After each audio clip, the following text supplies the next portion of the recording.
Welcome everyone to Comics from the Multiverse, episode 304. I am Peter, and unfortunately Matt is not here. The betrayal, the cheek, the absolute gall of that man to celebrate his wedding anniversary instead of being on the show this week is appalling. I just don't understand it. It is. I'm pretty sure he's in a cabin in the woods. He was. I think he's actually just got home today, but he was in a cabin for most of the week, yes. He did send in some pretty in-depth thoughts on all the books he read, though, with ratings, and he picked stuff for the end of the show, so he put in the work. Jesus, he did more work than me by the sounds of it. Aye. So clearly spent a lot of time being romantic on his anniversary vacation. I happen to know how much hockey he watched. So he read his comic, wrote paragraphs for each, watched several hockey games. Was there any time spent with a wife? Like, was it? I believe the word you're looking for is allegedly.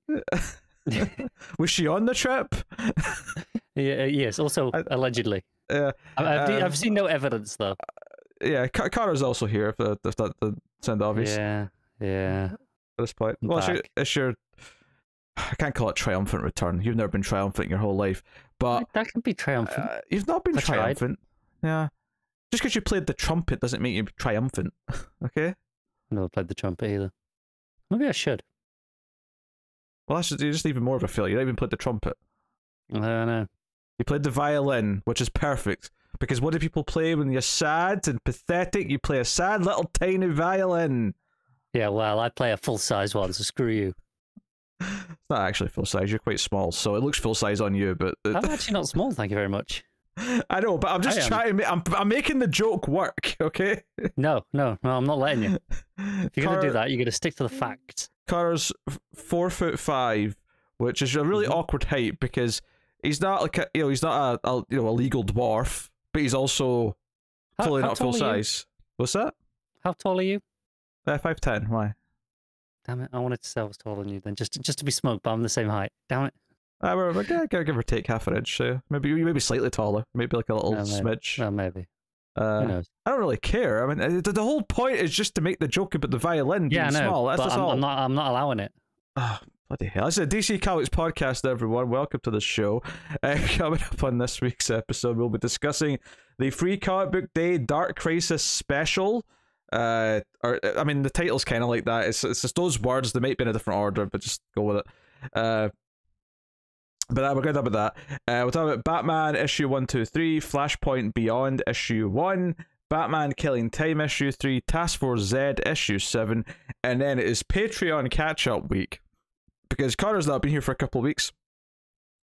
I had a busy week of books last week, so we both have 2 each to talk about. So Connor's going to talk about Harley Quinn 14, I'm going to talk about American Vampire issue 25, Connor's going to talk about Noctera issue 8, and then I'm going to talk about Animal Man issue 19. So it's it's right, very mixed Patreon slate at the end of the week.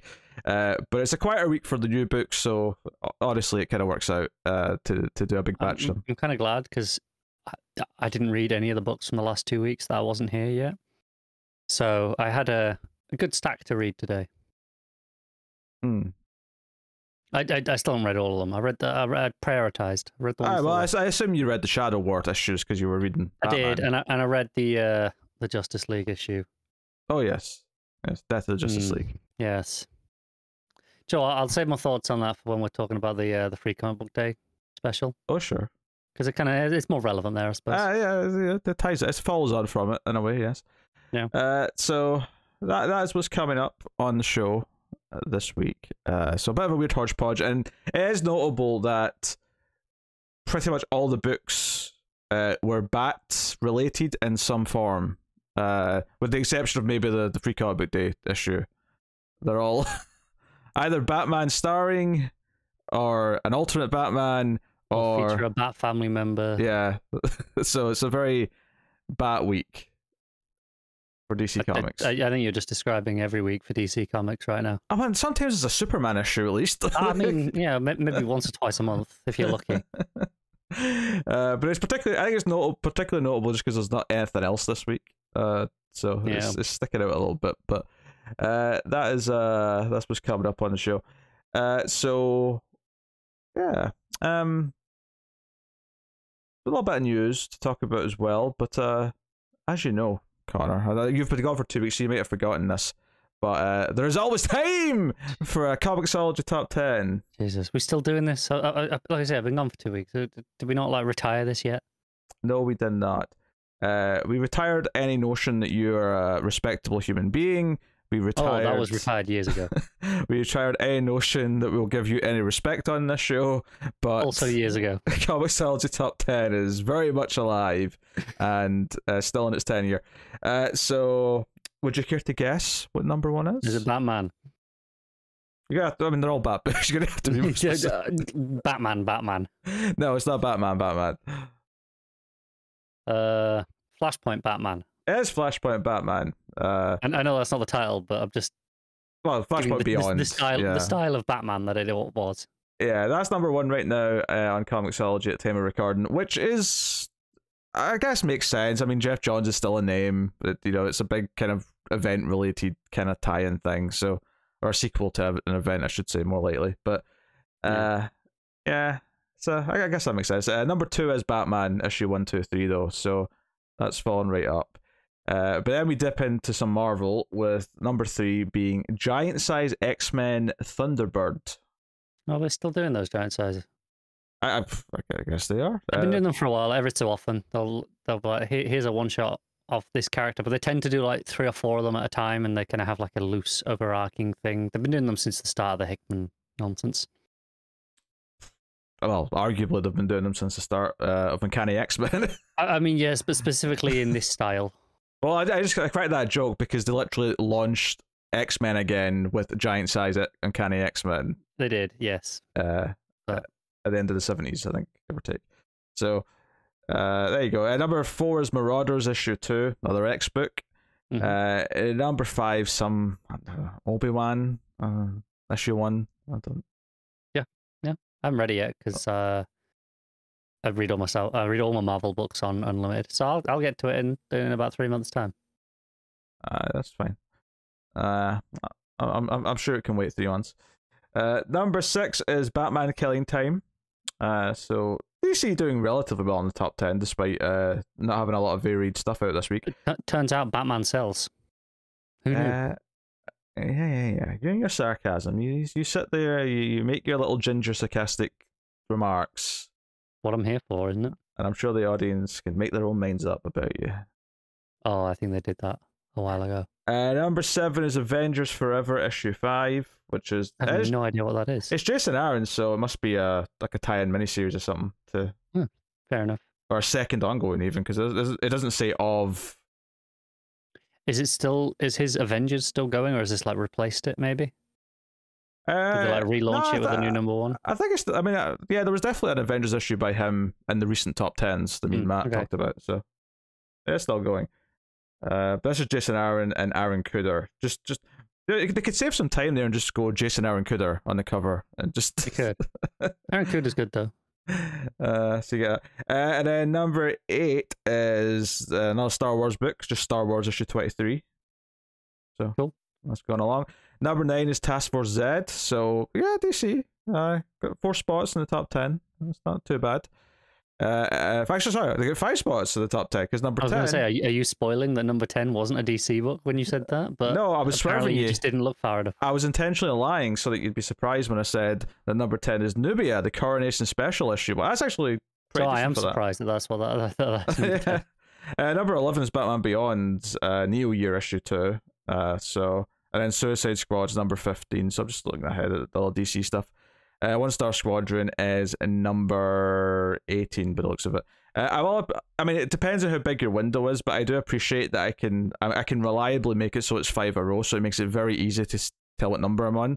Whereas Comixology, it was 6 per row, and well, that's not a hard number to think about. It's not as easy at a glance to just be like. You don't think in base 6, do you? No, you think in tens, but 5's easy enough to sort of break it into because half. It's divisible by 10. Yeah, it goes into it nice and neatly that you still work. Yeah, it's easy enough. So if there's one positive change from this move from Comixology to Comixology on Kindle or Amazon, it's this one thing, is that I get rows of 5. I'm not sure it's worth it. I don't think so either, but you know what? I'm just looking for the silver linings where I can find them. So you can get, yeah. That's the top 10 for the week. As far as news goes, I mean, there's not really much, but there's a couple of things worth mentioning. Connor was convinced there was a new book announced in the last week or so, and I didn't see it, but he sent me the link, and he didn't tell me what it was, so the disappointment when I opened the link and it was an Azrael book was pretty monumental. So, Sword of Azrael is debuting in August. It's written by Dan Waters, with art by Nicola... Oh god. Kesmezia. Sure. I'll go with that.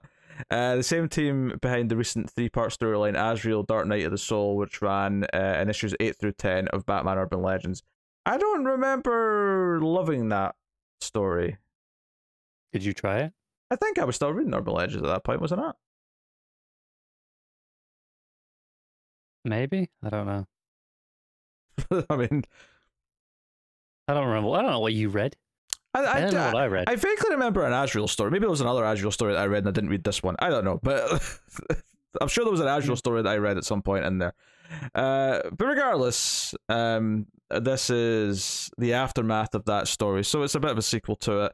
I wonder how much it'll be necessary reading to have read that previous story, which would maybe limit its audience a bit, given that it was just one story in an anthology book. But I'm going to say you'll probably be okay, because I think Dan Waters is a pretty decent writer. We just enjoyed Arkham City by him. Yeah. I think he's capable of being very aware that that was, like you say, a 3-part in an anthology a little bit ago now. It's notable that Azrael did show up in that book as well.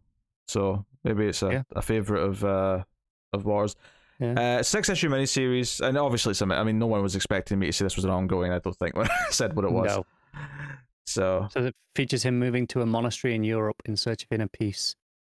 He encounters a young woman who alleges she also has the harsh mental programming of the Order of Saint Damas, and must come to terms with his heroic identity as he defends his newfound companion against all who would harm her. Yeah, I mean, I'll probably try it. I'm very confused because it says at the top of the article that it debuts in August. But the bottom of the article says Sword of Azrael #1 goes on sale July 6th. Well, one of them's obviously wrong, but we just don't know which one. It's probably August, because I don't think it was in the July solicits, and it's just been announced now. That would make sense. Because July solicits is already out, so I presume it's August 6th rather than July 6th. Probably, yeah. It stands to reason. So, yeah, there you go. Hey, who doesn't want a new Azrael book? We don't have time for that list. Find time. It's hefty. It'll only take you a few seconds. It'll be a short list. Look, I know one of our longest supporters, Tyler. I know he'll be pumped for it. Oh, he likes Azrael. Something else related to this story I've just seen. The Urban Legends story, you know, the 3 parts, is being collected as its own one-shot that's coming out the same day as the first issue of this mini. So if you didn't catch that, you can just pick up the one-shot called, Sword of Azrael, Dark Knight of the Soul.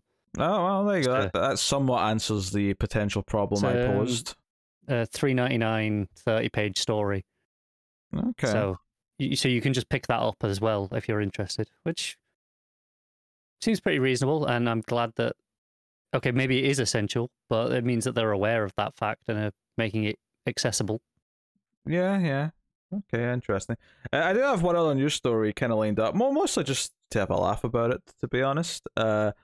Because you may be wondering, what's Dan Didio up to these days? You know, he left DC and... Oh yeah, is he in the comic game still? And he is in the comic game. In fact, he's teamed up with Frank Miller. They've got their own new publisher called FMP, which stands for Frank Miller Presents. And the story this week Didio got shafted, basically. And the story this week is that they... So this is Didio like finding some sort of role in his post DC world. Do you know who else is looking for something to do and after the last couple of years, Diamond. Yeah, I was gonna say everyone at Diamond. Yes, Diamond needs something to do. So FMP and Diamond have signed a contract with each other. They're going to distribute comics from FMP. We'll see how much comes from this. Mr. Geppy was like, please give us comics to sell or distribute. It's like, we need something. I don't know if this is going to make up for DC and Marvel. I just got a funny feeling that it's not going to be quite the same scale. I suspect it might not, no. I don't even think it'll cover, because some of the other smaller ones left as well, right? I don't even think it'll cover one of those, never mind either with Marvel or DC. Yeah, a lot of the smaller ones left. I think Valiant might have left. Yeah. Yeah, I mean, Valiant's not huge numbers-wise, but it's got a dedicated audience that no doubt dwarfs this. Oh, yeah, definitely. Unless they get some great creators to make some comics for them, I don't see much coming from it. It's possible, but yeah. Mm. Do you want to know another piece of interesting news? Oh, go on. I say interesting news. It's more of an anecdote, but Tom King's newsletter today explained the origin of Hell Yeah. Oh, okay. It was cause obviously they had the HBO Max kind of the animated spin-off announced starring Kite Man, and he just thought it was kind of a happy accident the way it happened. Basically, when he wrote that issue, when he sent the script over to, I think it was Ivan Reis on art, he had it in the script as like a 5-panel sequence, and he had someone saying that it was Kite Man just to acknowledge for people who didn't know, okay, though this is Kite Man, just to make it clear. But there was no dialogue from Kite Man, no hell yeah, nothing. When Ivan Reis turned the pages in, he turned it into like a 7-panel layout. It was like 6 smaller ones, and then like the 7th panel was like a half-page splash. And so King got it back, and he was looking at it, and was like, "Oh shit, this looks like it needs a punchline," but he hadn't written one. He was like, "Oh, okay, well, I'll put just put Kite Man hell yeah." And he said it was basically just a little thing because he'd been putting hell yeah as a response to everything on Twitter, so he didn't have to think about it. So he put this just so he didn't have to think about it as a placeholder, and meant to come back to it later. And then deadlines caught up with him because this was when it was double shipping. He was trying to get ahead. He sent it off without realizing that it was still in there. It wasn't until he got the comps back when it had been printed that it was like, oh, oops, that's still there, and now it is up there as one of his most famous bits of dialogue, I would say. It's going to be part of his lasting legacy, I think. It's kind of that, and repopularizing Darkseid is. So, all right, well, there you go. That's some news for you. Not much. We may have solicits next week because they were early last month, but maybe because they were early last month, they're probably going to be a week later this month, just because of the way the weeks work out. But yeah, it depends. We got it's a 5 Tuesday month, though, isn't it? So maybe we may have some juicy early stuff next week, some announcements in advance of solicits. That may happen next week. It's possible. The fact that they're already announcing things with this Azrael book, though, means maybe. Or this Azrael book just gets shot out at a weird time because it's a weird one where we've kind of known this was coming for a long time in some form or another. Where I don't know if it was at the end of that Urban Legend story we knew about it, but it was definitely before Arkham City finished, where we knew that he was planning an Azrael mini at some point down the line. So this is more just a case of here's an official announcement and when it's coming. Yes, and to the 3 Azrael fans in existence that I have pissed off with my disinterest in the Azrael book. Yeah, what are they going to do? There's only 3 of them. I'm not sorry. All right, let's get into the books then. Batman issue. Sorry, I'm skipping ahead. Free Comic Books Day, Dark Crisis Special, issue 1 or issue 2022, whatever we're calling it. Joshua Williamson writing with Cheung on the art. This is, I mean, it's only really half an issue, really. There's some stuff in the back half which I'll briefly mention after we've talked about the main story, but it's really the opening, 10 pages or whatever it is. If that. Yeah. For the record, this is officially called Dark Crisis 0, the Free Comic Book Day Special Edition 2022. Oh, So forgive me. this is officially a 0 issue for Dark Crisis. Forgive me for not remembering that wonderful That title. makes it essential reading, Pete. I never said it wasn't. No, I know. But you did it a disservice by just making up a title.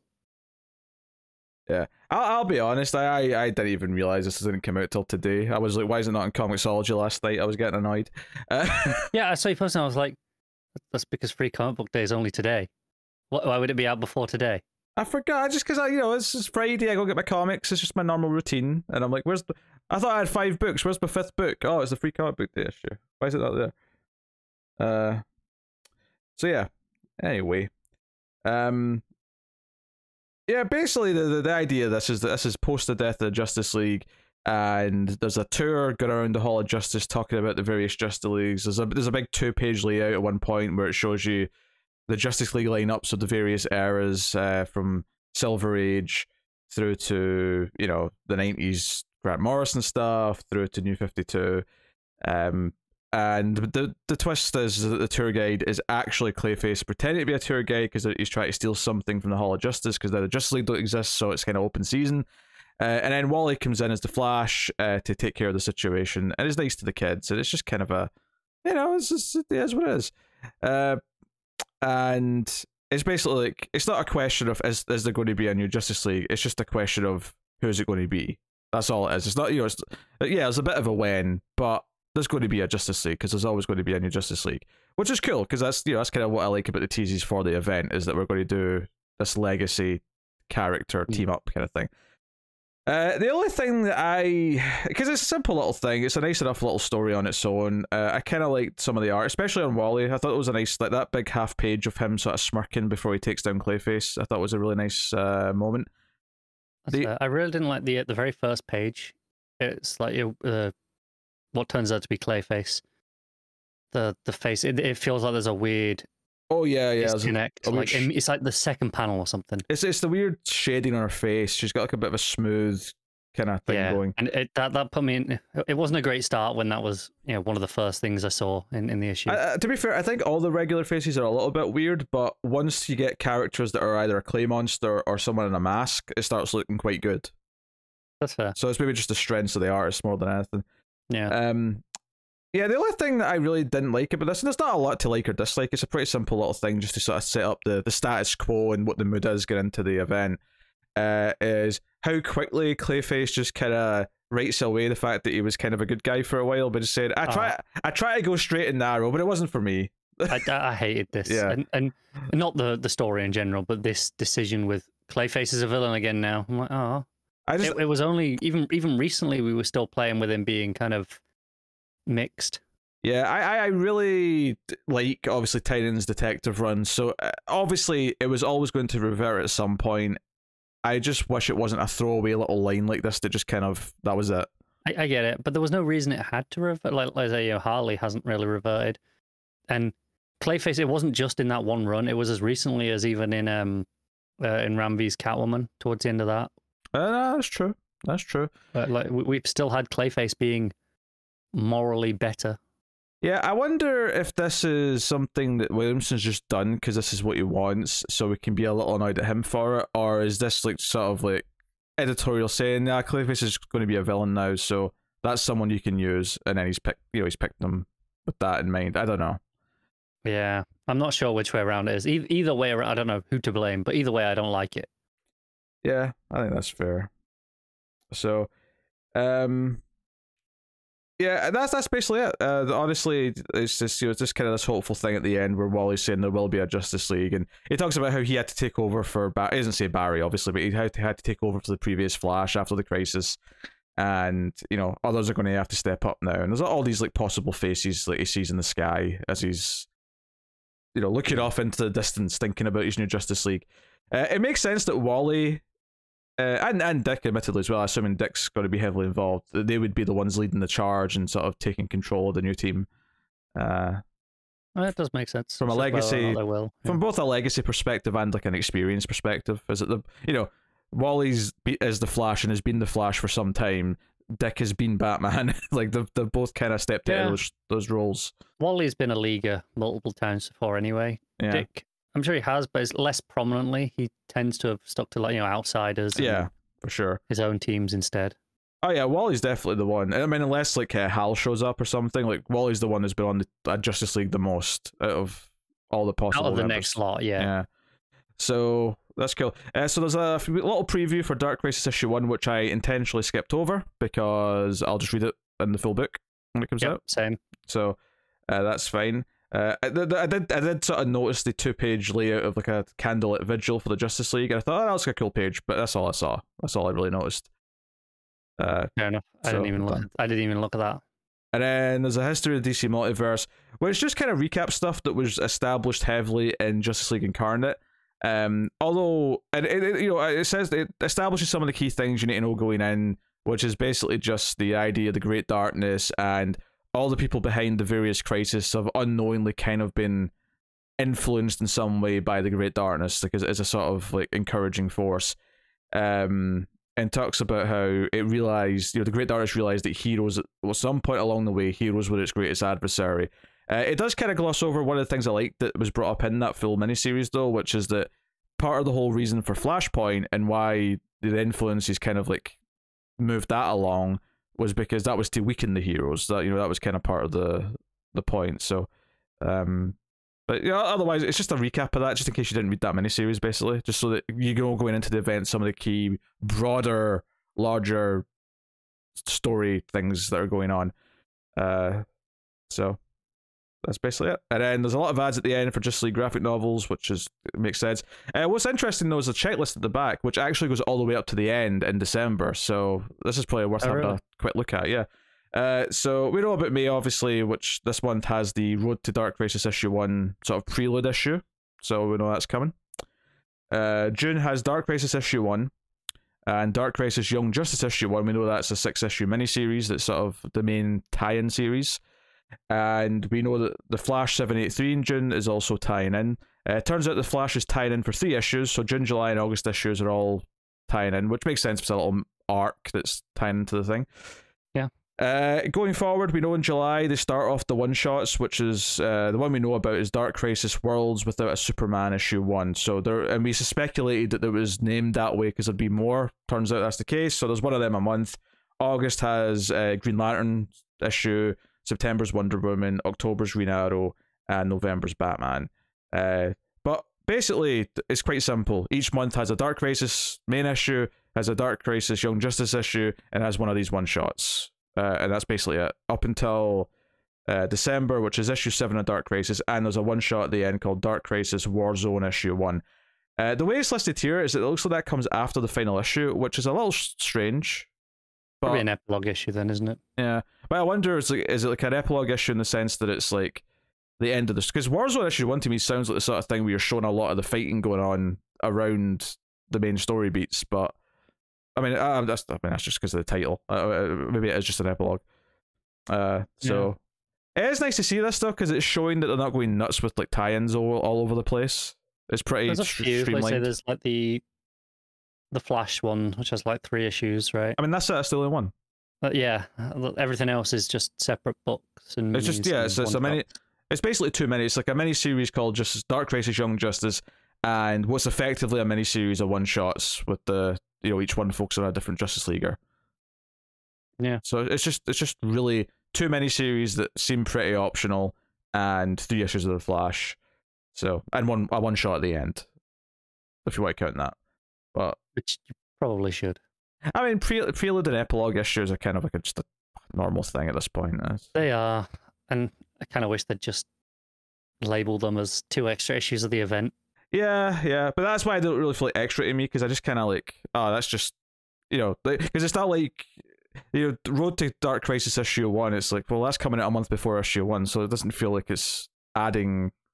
I wish that just call it a 9-issue event instead of 7. Really. Yeah, I mean, I would prefer that too. But so sometimes they do feel different narratively in how they're written. So I get why they kind of separate them a little bit. Yeah, but there's also examples where you read the prelude issue and then you read issue 1 and go, this just feels like issue 2. But sometimes they do feel distinctly different, and issue 1 does still feel like an issue 1. So it's. I'd say normally that's why you call it a 0 issue, right? Essentially, but they've wasted that on this. Aye. I can't complain though. This was free, so it's whatever. It was free, yeah. So it's fine. Yeah, this was fine. Like, honestly, it was a nice little story. I mean, Clayface's like heel turn in the way he dismisses him being a good guy is kind of not really a problem with this so much as it's just a problem with like a decision about that character going forward. But the actual story that's being told here about the Justice League and the Flash and their importance is a perfectly fine little slice of like. It is. I can't say I'm particularly enthused for the story overall going forward. Because I've not enjoyed a lot of this side of Williamson stuff. You know, I bounced off Incarnate. I didn't really enjoy his what was the event before? Infinite Frontier, yeah. Yeah, I didn't really enjoy that much. I'd say I didn't really enjoy the Justice League issue last week. Yeah, me and Matt were pretty mixed on it. It basically we boiled down to there's some nice moments in there, but it kind of all their deaths felt very abrupt and just like, oh, this just feels like we have to kill them quickly, and it didn't feel like a big deal. So, yeah, there's nothing about this that I'm excited for, and I thought, well, maybe this will be the issue that changed my mind, because this is the whole point of this issue is to get people excited to come and check this event out, and it didn't excite me, unfortunately. I like it because of the characters that are going to have to now headline the event, and it feels kind of like an old school DC event to me in that sense. So it's tickling some boxes for me. I did say tickling there, and I meant it. I assumed you did. I'm a Peter Tingle. So there you go. Do we rate that? I was still like 10-page story. I don't know. So don't really have. Yeah. I feel like if I'm rating it, I'd give it like it's probably like a 5 or something. But that feels disingenuous because it's like it's just fine. It's just there. It's a free advert basically. Okay, yeah, kind of. It's not really an issue per se. But yeah. So that's out. It is free. So you may as well go check it out. It's a quick read. So there you go. Batman issue 123, Joshua Williamson writing with Howard Porter on art. This is part 5 of Shadow War, although not really if you include the epilogue or the prologue issue, and there's going to be an epilogue issue. This is kind of like the same thing you were talking about, where they could just call them parts 1 and 9 or whatever it would be, the whole thing. Yep. So yeah, a lot of stuff going on in this story. The main thing being the mystery of who this Deathstroke is, the one who killed Raz, who's the person behind the mask. This builds up the mystery of, there's like Batman and Damian interrogate some guy and about someone, like all these fake Deathstrokes from Deathstroke Inc.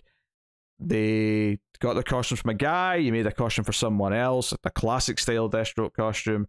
That's one of the main focuses of this. So it's, this is the story's chugging along. How did you feel about this? It's very much just the next part of an issue, of a story. Sure. I'm still not digging Howard Porter's art on this as much as it feels so different to the rest of the event. Yeah. I don't know if he's. I probably said this last time, but the last time he did one of these, which was probably the last Batman issue, he doesn't feel best suited for this material, like for Batman. No, I agree, and it's not that he's bad. I just think my bigger problem is he just doesn't fit with the other artists we have on the event, which tend to be kind of very clean.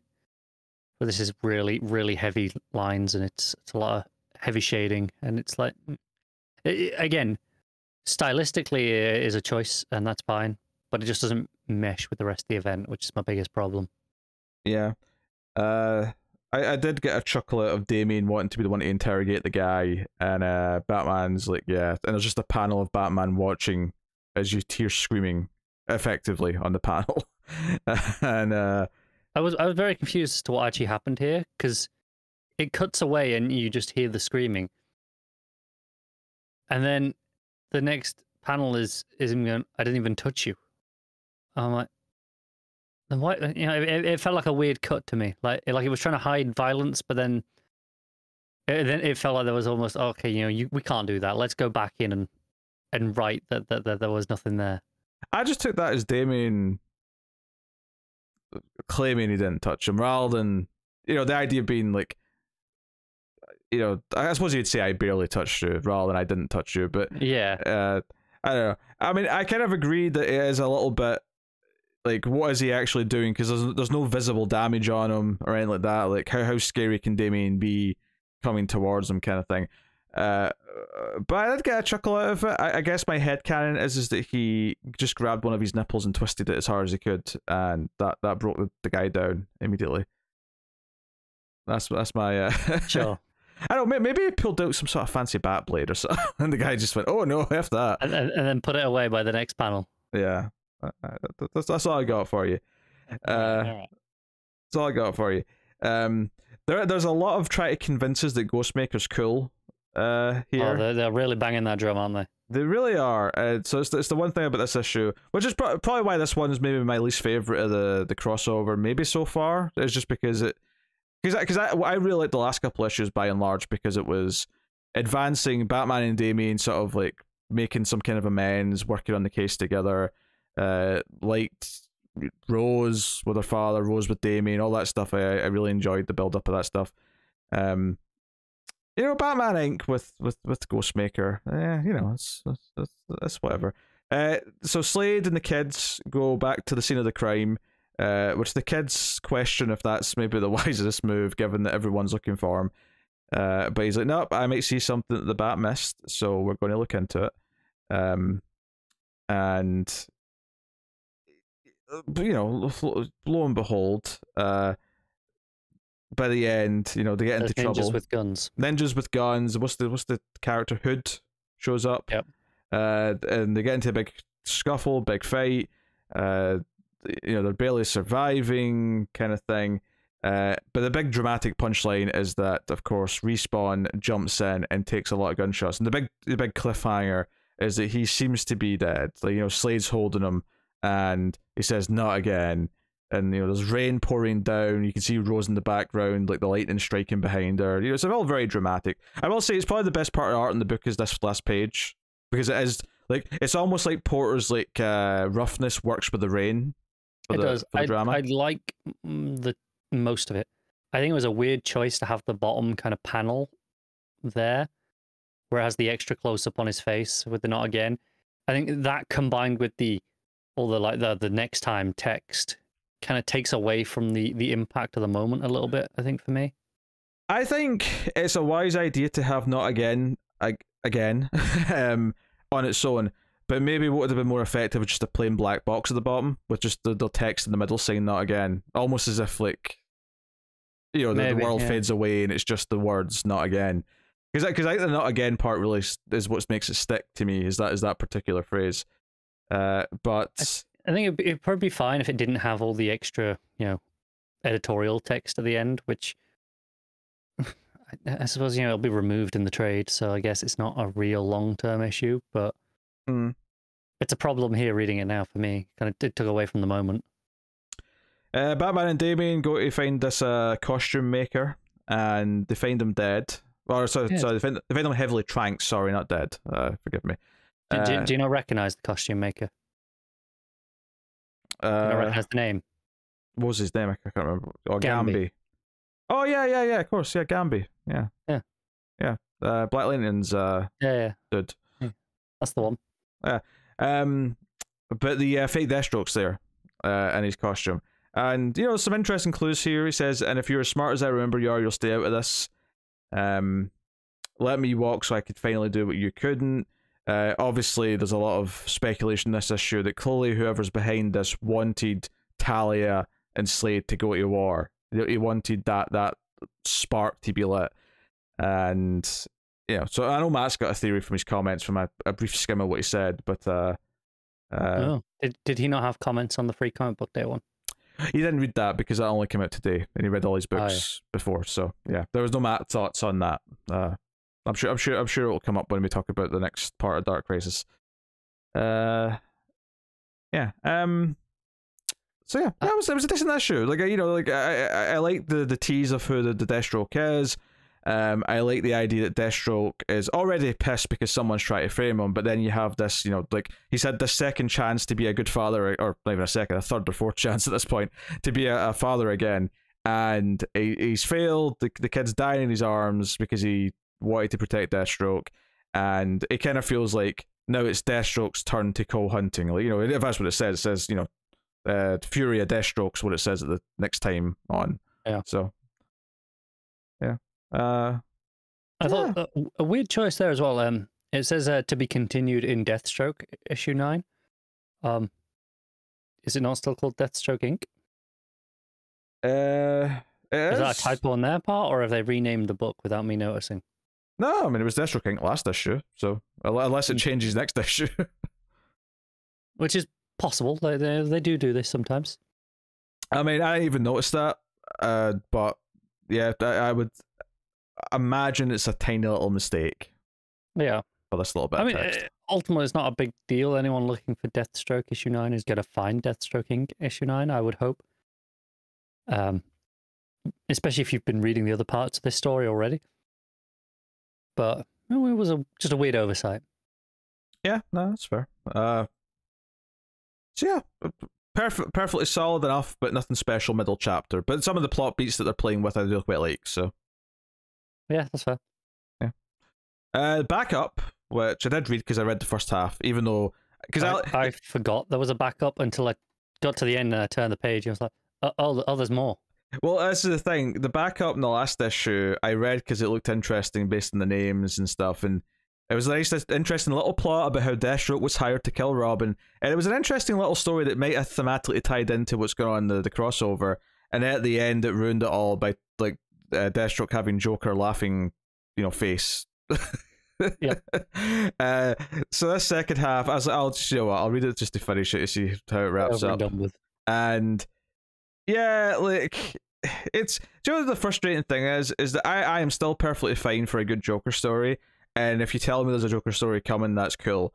But I think because there is so much overexposure to him, I don't think ending any Batman story with a cliffhanger that says, oh, the Joker's secretly the one that was behind this, is going to work again for a long time. At least for me. Like, it's not surprising. It's like, well, yeah, like, Joker's behind a lot of things. Like, if you're going to tell me there's a Joker story coming, I will enjoy it on the merit of it being a good, possibly good Joker story.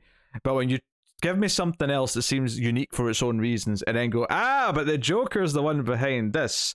And this devolves just into Slade versus Joker, essentially. Yeah. Yeah. In about 5 or 6 pages. Yeah, Slade goes to get him. He's still kind of got some control, even though he's smiling the whole time. It turns out that it doesn't kill Slade like it does other people because of his healing factor and so on. So, yeah, that's basically it. And then Slade tells Wintergreen at the end when he wakes up from his, like, Joker hangover that they should never talk about this again because he's embarrassed that he failed a contract. And that's it. Yeah, this was the whole thing. Pointless. Sadly, yes. I actually really liked most of that first half. It was just the ending that ruined it. I did as well, and then this was pretty much exactly what we were worried it was going to be. Just Joker stuff. Yeah, it just took everything that I liked about it away and just replaced it with something else. So yeah, there's not really much to add. All right, what are you rating the main story? I'll just give it a 7. It's solid. Yeah, I think so. A 7's exactly what I was thinking. Backup. Like a 5. It's not terrible. I'm disappointed in what it is, and it's not that good. Yeah. Oh yeah, 5 I think sounds fair as well.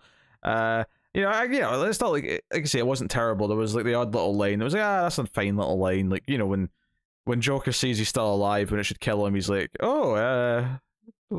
what secret sauce have you got? I could have some of that. He says something to that effect. And I'm like, okay, it feels like a natural enough Joker thing to say. But there you go. That's Batman 1, 2, 3. Matt's thoughts on Batman before we move on, though. Yes, definitely. Shut up. This is not edited in after the fact because I forgot to do it at the time. Shut up, you ginger filth. I didn't say a word. So this is Matt's thoughts. Batman. I like how Williamson has made each issue of the crossover feel like an issue of the book and not just a miniseries. I feel like this fake Deathstroke is Grant. Lots of about family and all that. Being half an Al Ghul and Slade, I feel like Respawn's healing factor is going to be in overdrive. That's true. Maybe the kid will bounce back to life next issue. That's entirely possible. Maybe. But Porter doesn't fit a Bat book at all. Hey, I said that. 7.5 out of 10 he gave it. So slightly more than us. Yeah, higher rating. Oh, that's like Matt, isn't it? Yeah, half a point above us. Yeah, that sounds about right. Flashpoint Beyond issue 1. Geoff Johns with Jeremy Adams and Tim Sheridan writing with art by Xermanico. And this is where I start talking for a while because Connor hasn't read any other new books this week. Do you know what? Because I had so little new books, I thought maybe I'll give Flashpoint Beyond a try. Like maybe I'll like, maybe it was just I didn't really like the Zero issue, but maybe I should give it a fair shot. And then I looked at the preview, and I saw the second page, and I went, nope, not reading that. That was so many boxes. Just look at the amount of boxes on that second page. There is a lot of boxes on the second page. It's a touch word day in places.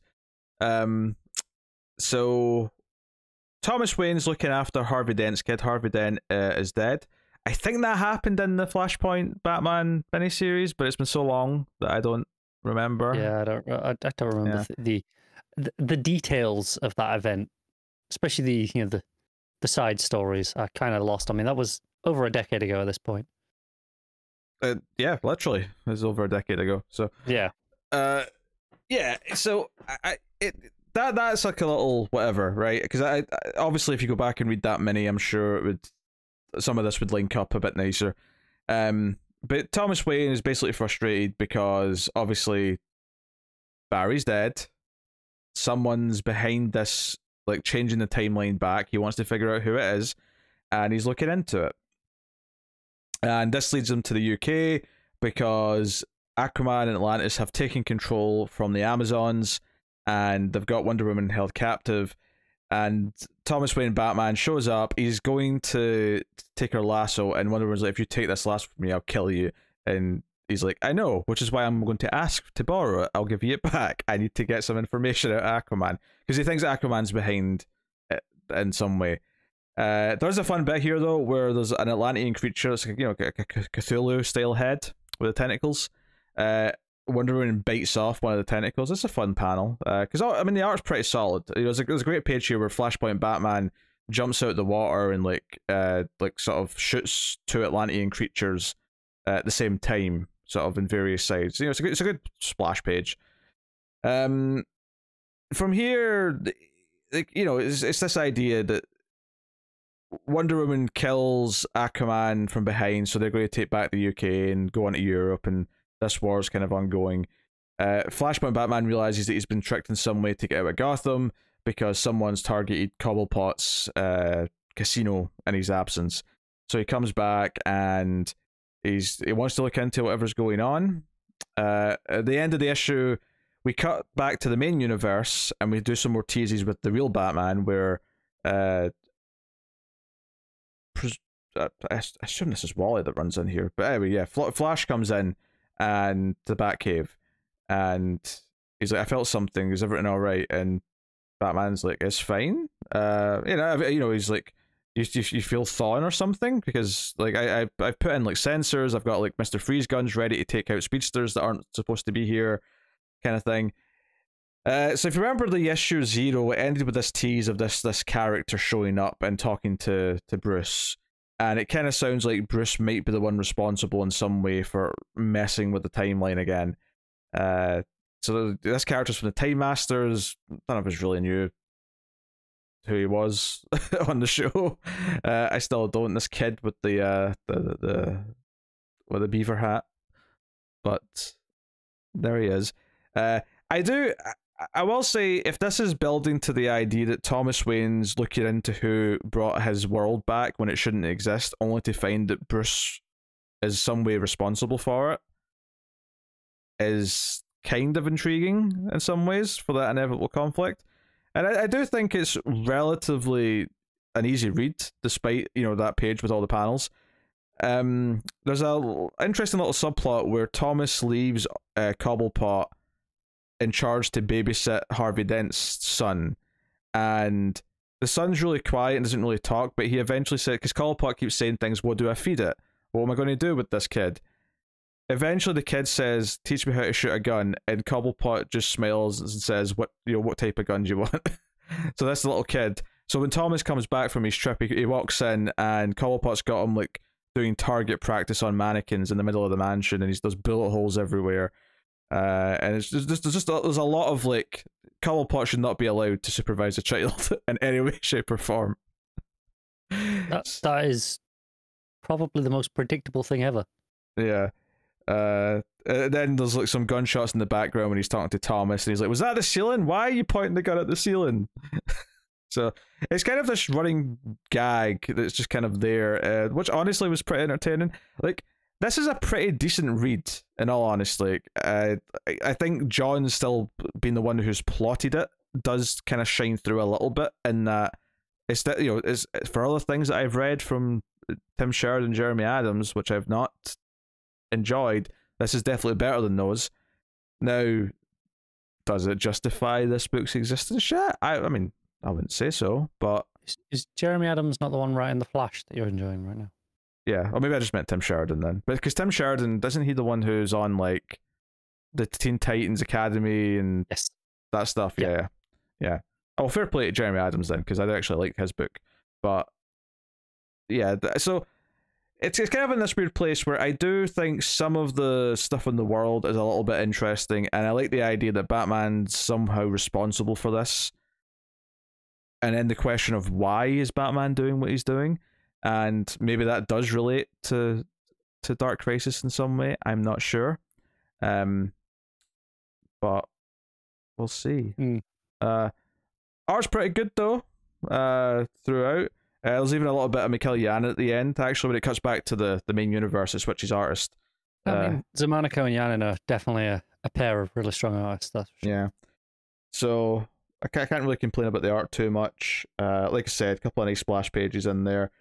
And I mean, I wasn't like, I read a lot of the minis when Flashpoint was coming out. I never really read the Wonder Woman and Aquaman stuff, because that was like, it was a nice backdrop to what was going like on in the world, but I didn't really care about the conflict. You know who did read it though? Yeah, Matt read it. Yeah, I know.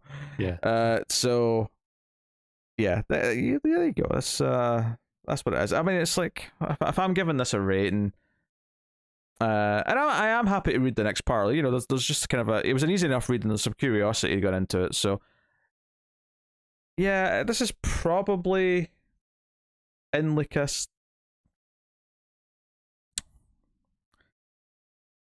I'll say 6.5. I'll say 6.5. Just about good overall, but certainly not without some reservations based on what it is. And I will now give you what Matt thought of. Yes, because you definitely did that for Batman, didn't you? I'm going to record it in a minute and go back and edit it in. So don't you talk about it. Fine. Yes. So yeah, Flashpoint Beyond here. So this is Matt's thoughts on the book. Art is fantastic. Story, not so much. I don't remember a lot of Flashpoint, and I don't think it's fair that they are trying to make me remember after I fought so hard to forget it. Alright, Matt, hold your feelings in. It really is a world without a Flash, and it feels like it. Curious on what exactly is going on and how it ties to Dark Crisis. 7 out of 10. I don't think it ties to Dark Crisis at all. The only reason why I would say maybe it does is because it's set up this idea that Bruce was looking at the tapestry of the multiverse and the omniverse and how it all connects. Maybe what he's doing is something related to like try to figure out Dark Crisis things. But that feels to me more like a sequel to the stuff he was playing with in Doomsday Clock. That is very possible too. It may have not, maybe more related to that than anything else. I could be wrong, and maybe I am, but that would have been my guess. I would say it's probably not, but I do think there's a possibility that he was looking into something that will be relevant to Dark Crisis. Obviously, he's dead, at least at the start of Dark Crisis, so I don't know. Yeah, he won't be by the end. Yeah, obviously. I mean, I'm almost willing to bet you there's going to be a splash page at the end of issue. I mean, this thing is 7 issues. At the end of issue 6 or in the middle of issue 7, one or the other. There's going to be a splash page with all the Justice League coming back. Oh yeah, I'm calling it right now. Batman Killing Time issue 3. Tom King writing with David Marquez on the art. So, yeah, you didn't like the first issue of this then, I guess? I can't even remember if I read it or not. It was the one with the bank heist, and it was sort of jumping around town and all the different characters and what they were doing. No, I think I just decided I don't want any more Tom King books, especially not a Batman book. I'm sick of them. Okay. Well, issue 3 still plays with the time jumping around as it's been doing with each issue, and this is pretty solid, honestly. Like, I really liked issue 1. Issue 2 had a lot of good stuff in it, but it was maybe a little bit harder to follow with the jumping around. This one is a bit more streamlined, and while it does jump back and forth throughout this day, it opens with the Riddler's being raced in the Batmobile that's been driven by Catwoman, and he's been shot. She's taking him maybe to a hospital, maybe to somewhere else, and it jumps back. And then the main point of this issue is to introduce this villain called the Help. That's his name, and he's like an assassin that's hired by people. Later, when it jumps back, we find out that Penguin, lying in the hospital bed after last issue, barely able to do anything except write a note, says, call the Help, kill them all.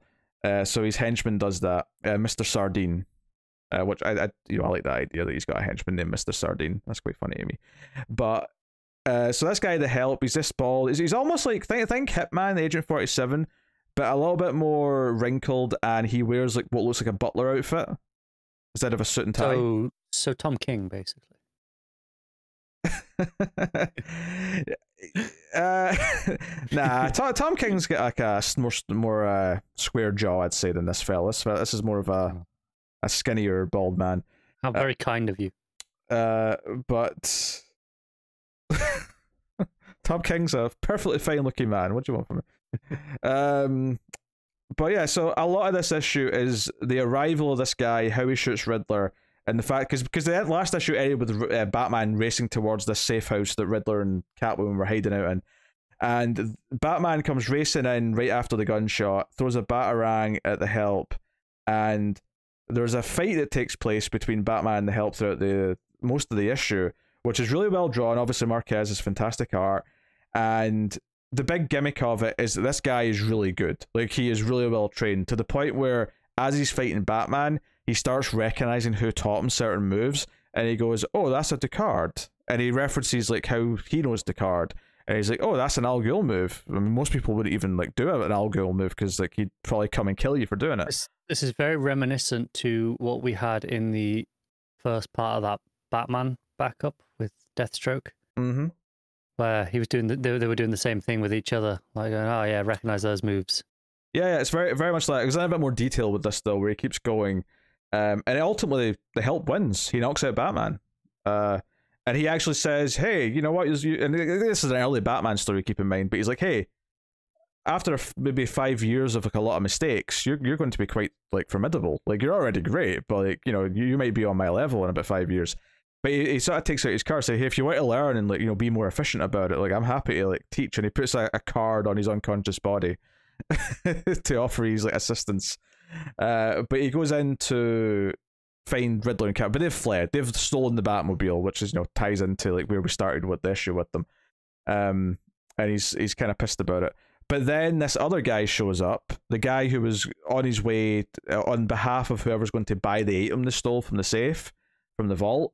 And the Help kills him brutally, murders him, and decides he's going to go after this item as well. We still don't know exactly what this item is. There's a lot of teasing. There's another flashback in this issue to history to show the lineage of this. Although it does start to incorporate more characters. It shows you how it was buried with this body because this brother thought this item in the box was going to bring his sister back to life.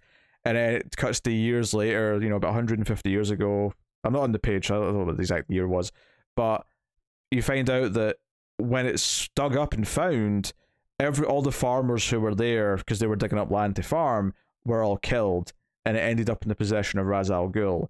And then we also see when Ra's al Ghul was training Bruce, he gave it to him as a gift. So this lineage is sort of really starting to come into focus now in issue 3.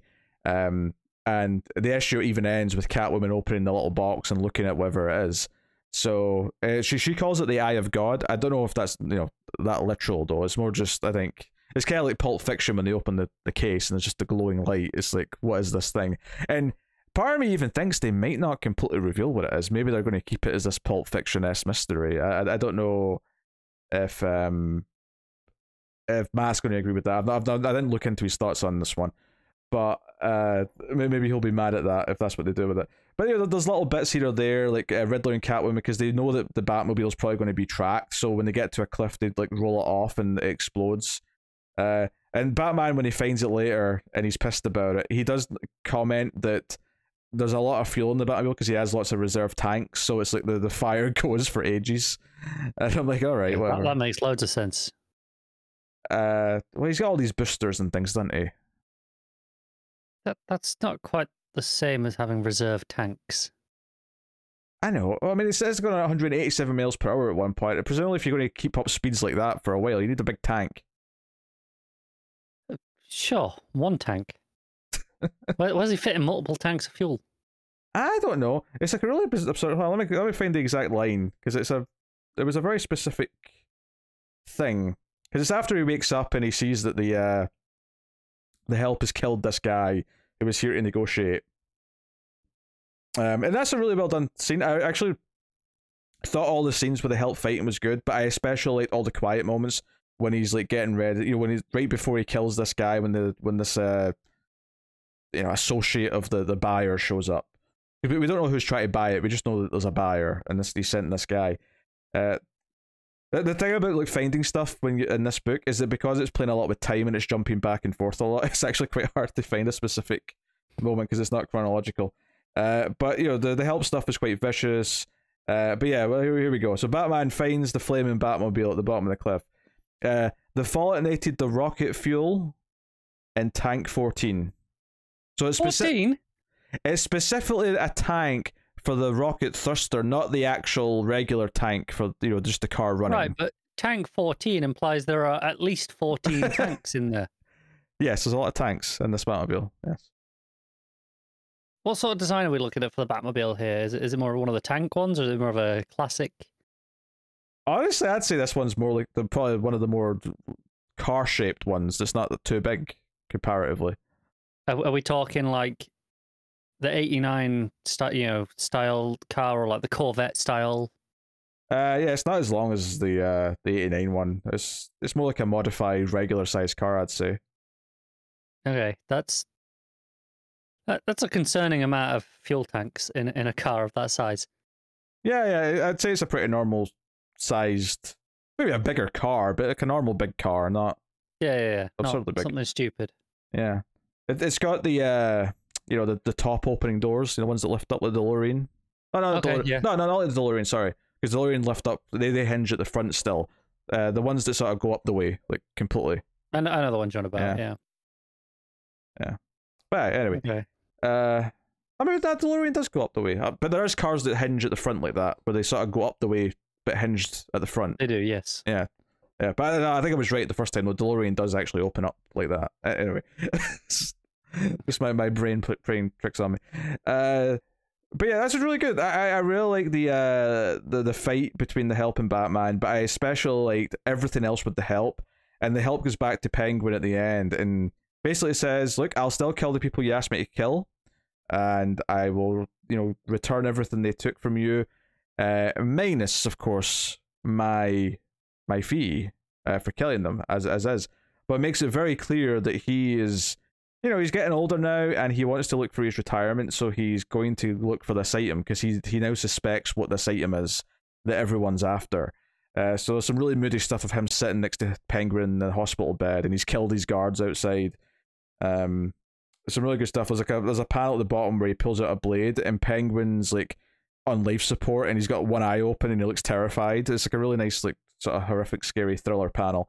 There's also a moment where Batman like is returning a bike, like a motorbike somewhere that he stole to get back, and he leaves like an envelope with like, what was it, $97,000 in it for For a specific amount. for borrowing the bike. It's actually even more specific. It's $97,438. I wonder if that number's a reference to something, and that's why it's so specific. It might be, yeah. But yeah, I mean, I appreciate that you wanted to give him a nice bit of money for, you know, borrowing the bike, because he's not a thief, he's Batman. But that seems absurdly high just for stealing the bike for an hour. It does, yeah. But hey, I mean, it'll stop him from going to the police or anything like that. Yeah. So no, I really dug this one. I thought it was a tighter issue again, much like issue 1. And it did a really successful job of introducing a villain where, I mean, I'm not sure if this is a completely new villain. Like, this might be something that's a pull from somewhere, but I don't recognize the Help as a character. So this was an introduction to me, and I thought they did a really good job of selling him as a threat, selling him as a sort of smart, cold, calculated kind of character, which, it may be in the context of Batman, because we're so used to getting Joker stories, having someone who is very different to that is refreshing. I think the whole butler vibe and like call himself the Help, the idea that you call him to, you know, clean up your mess, but the mess being bodies in this case, yeah, you know, it's just intimidating. He's got a good look to him. The art is very moody, very stylish at points. It does the kind of like, you know, the multiple panels of a facial expression and it changing as time goes on. Does that with the Help quite a few times. Some of the flashbacks are notably very different, and their coloring, like the 3-page layout where the woman's being buried in the coffin, and it's the brothers putting in the box with the atom inside it. Like, the coloring on that page is so different to everything else, because she's wearing this red and gold kind of gown and like shawl, and she's got the blonde hair. You know, the coloring's a bit more washed out because it's going for this kind of almost fairy tale looking flashback kind of feel. But all the stuff in the present day is, you know, it's very, stuff like fire is very vivid, but the coloring otherwise is, you know, it's a lot of dark blacks, inky blacks with, you know, blues and stuff like that. So there's a lot of good contrast in the atmospheres between the main story and the flashbacks. So that's really nice. Line work's exceptional, and the motion in the fight scene and the pacing of the fight scene between Batman and the Help is kind of the linchpin of the whole thing, because it's this, you know, it gets several pages devoted to it. They're trying to tell us that he's this good, and it does a decent job of selling us on that. And the fact that Riddler, like when they're on the run, Riddler says, do you know who that was, Selina? That was the Help. You know, and he swears, and he's like, really, you know, he's heard of this guy, he's worried about it. So does a good job of introducing him. Other than that, there's a couple of things, like, you know, the Riddler and Catwoman, they steal like a truck at one point. Like, Selina kind of like pretends like the car's broken down and kind of flirts with this truck driver a bit, and then next thing you know, they're in this like, you know, semi truck driving down the road, which notably they're only going about like 80 miles an hour because that's the fastest it can go, because it's a big giant truck and not the Batmobile. So yeah, I'm enjoying it. Easily, you know, it's not necessarily up to the prestige book level of Tom King, but it's definitely the most I've enjoyed Tom King Batman since his peaks in his run by quite a margin. So, which is pre-wedding. Yeah, pretty much pre-wedding. Yeah, which at this point was years ago. I know. That's the point. So, I'm just like, you know, driving that home for people. Like that was a long time ago at this point. Yeah, so I am quite happy to give this an 8.5. I thought it was a really strong issue. The mystery of the box and everyone after it, like I say, the glowing Pulp Fiction case type of vibe is what I'm getting from it. And all the characters are, I think, pretty well written and defined, and yeah, I have very little to complain about, honestly. I just had a good time. It's just been a fun story mostly. And that's cool. The real question is, though, does Matt agree with you? Yes, I see what Matt says. Here he goes. I have zero idea what's in that box, but I don't care. Oh, that's good, actually. Because I don't know if you get an answer, Matt. I'm not convinced you are. I really enjoy this early Bat story and how King is playing with time throughout, even going far back as 700 years. I think it was even further than that in the last issue of the Flashpoint. I think they've been getting more recent as the issues have been going on. Got a cheap pop when they mentioned Raz. Not a fan of the help per se, but I like the idea that there's a Uber hench that people with money call in. In my head, he sounded like Jason Statham. I did not get Jason Statham from this guy at all. But fair enough, Matt. Next issue, that's all you're going to hear now. Marquez's art is awesome. The fight scene with the help is visceral, and there's a sense of flow that goes with the time gimmick. Yeah, they mentioned time a lot in this issue as well, actually. They keep talking about how much time they've got left and stuff like that. Matt also gave it an 8.5. Look at that. Oh, wild. Lining up. So, very cool. Very cool. So, moving on. Task Force Z, issue 7, Matthew Rosenberg, writing with Daniel HDR and Jackson Herbert on the art. So, this is actually a different art team than we've had. Do you remember who the normal artists are? I want to say Barrows. Was it Eddie Barrows that was in the art? That sounds familiar, actually. If it wasn't him, it was someone like him, certainly. But anyway, and I say that pretty confidently because I do think it does a decent job in this issue of feeling similar. You know, I can tell there's a difference, especially there's like a dream sequence at the start. Nightwing. It's because I was thinking nightmare, because it is a nightmare. Jason's having this nightmare where he's fighting Joker and lots of other Bat villains, and he's basically just losing. And then even Nightwing and Batgirl show up, and their faces start to deteriorate like they're also zombies, like the people he's been working with. So it wakes up, and the two clones are there, and he's butt-ass naked, and he's like, what's going on? And she's like, hey, we told you that the resin can cause like seriously terrifying nightmares. Like vivid nightmares. Although I've got a theory they could actually be psychic visions of the future, and Jason is just like, oh great. Because it was just this, you know, all the villains are going to win and all of his family are going to die. So that's definitely a vision of the future. I got a chuckle out of that. Yeah, the main thing of this issue is that the team is a little bit depleted. They've got Bane, KJ Beast, and Mr. Freeze, but they need more. So the idea is to go and recruit some other villains who were previously working with the evil lady who was introduced in the last couple issues. So it's basically the various team members going to recruit. So KJ Beast goes to Copperhead, and we get a page of them having a bit of a fight. And then we go to basically where the Victim Syndicate are hiding out, and I thought it was kind of cool to bring them up, actually. There's one in particular that Freeze is here for. Mr. Freeze goes there, and there's kind of a running gag in this book where every time he's about to enter a scene, someone says, did it just get cold in here? Then you turn the page, and Mr. Freeze is standing there. Simple enough, but so a couple pages on that. Probably one of the more interesting ones is Bane going to Grundy. And Grundy immediately like starts fighting Bane, but Bane fights back a little bit and then makes it very clear. He bows down and goes down on one knee and says, no, like, I respect you. I used to think I didn't think much of you before, but now that I've actually died and come back, I actually kind of like sympathize with you somewhat, to Grundy. And makes it clear that he's here kind of as a friend. And, you know, it's kind of a nice little beat. Meanwhile, Jason gets dropped off to go and deal with Zaz, because he's going to try and recruit him, which ends up being a big fight in a junkyard, where Zaz is just like, because at one point he slices him a little bit with his blade and he licks the blood off of his knife. He's like, oh, you taste good, boy, or something like that. And I'm sure, like, why not? why are you recruiting Zaz? Like, most other villains at least like feel like you could reason with them. Zaz is just like a psychopath. He is straight up just a nut job. Yeah. Like, he 100% belongs in Arkham. Yeah. Meanwhile, Two-Face goes to speak to evil doctor lady to try and sort of, I don't know, shake things up, and maybe get her to play ball with them a little bit. It doesn't work, but we also see that she's working with Bloom still, and Bloom's obviously the big evil mastermind. But this is because this team they're forming is to take down Bloom, but they've got limited resin. They have to go in with people. They need a team of some kind. We see Bloom though is doing experiments, and he's resurrected Man-Bat again.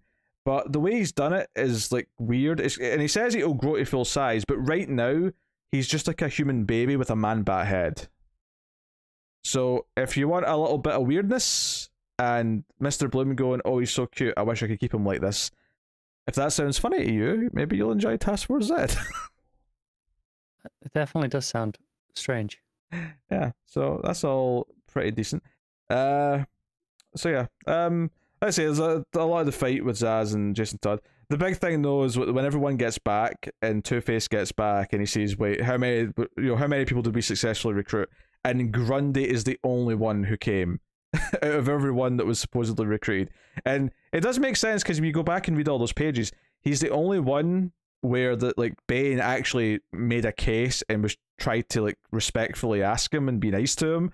Everyone else get into a fight. I mean, in Mr. Freeze's case, he just froze her immediately.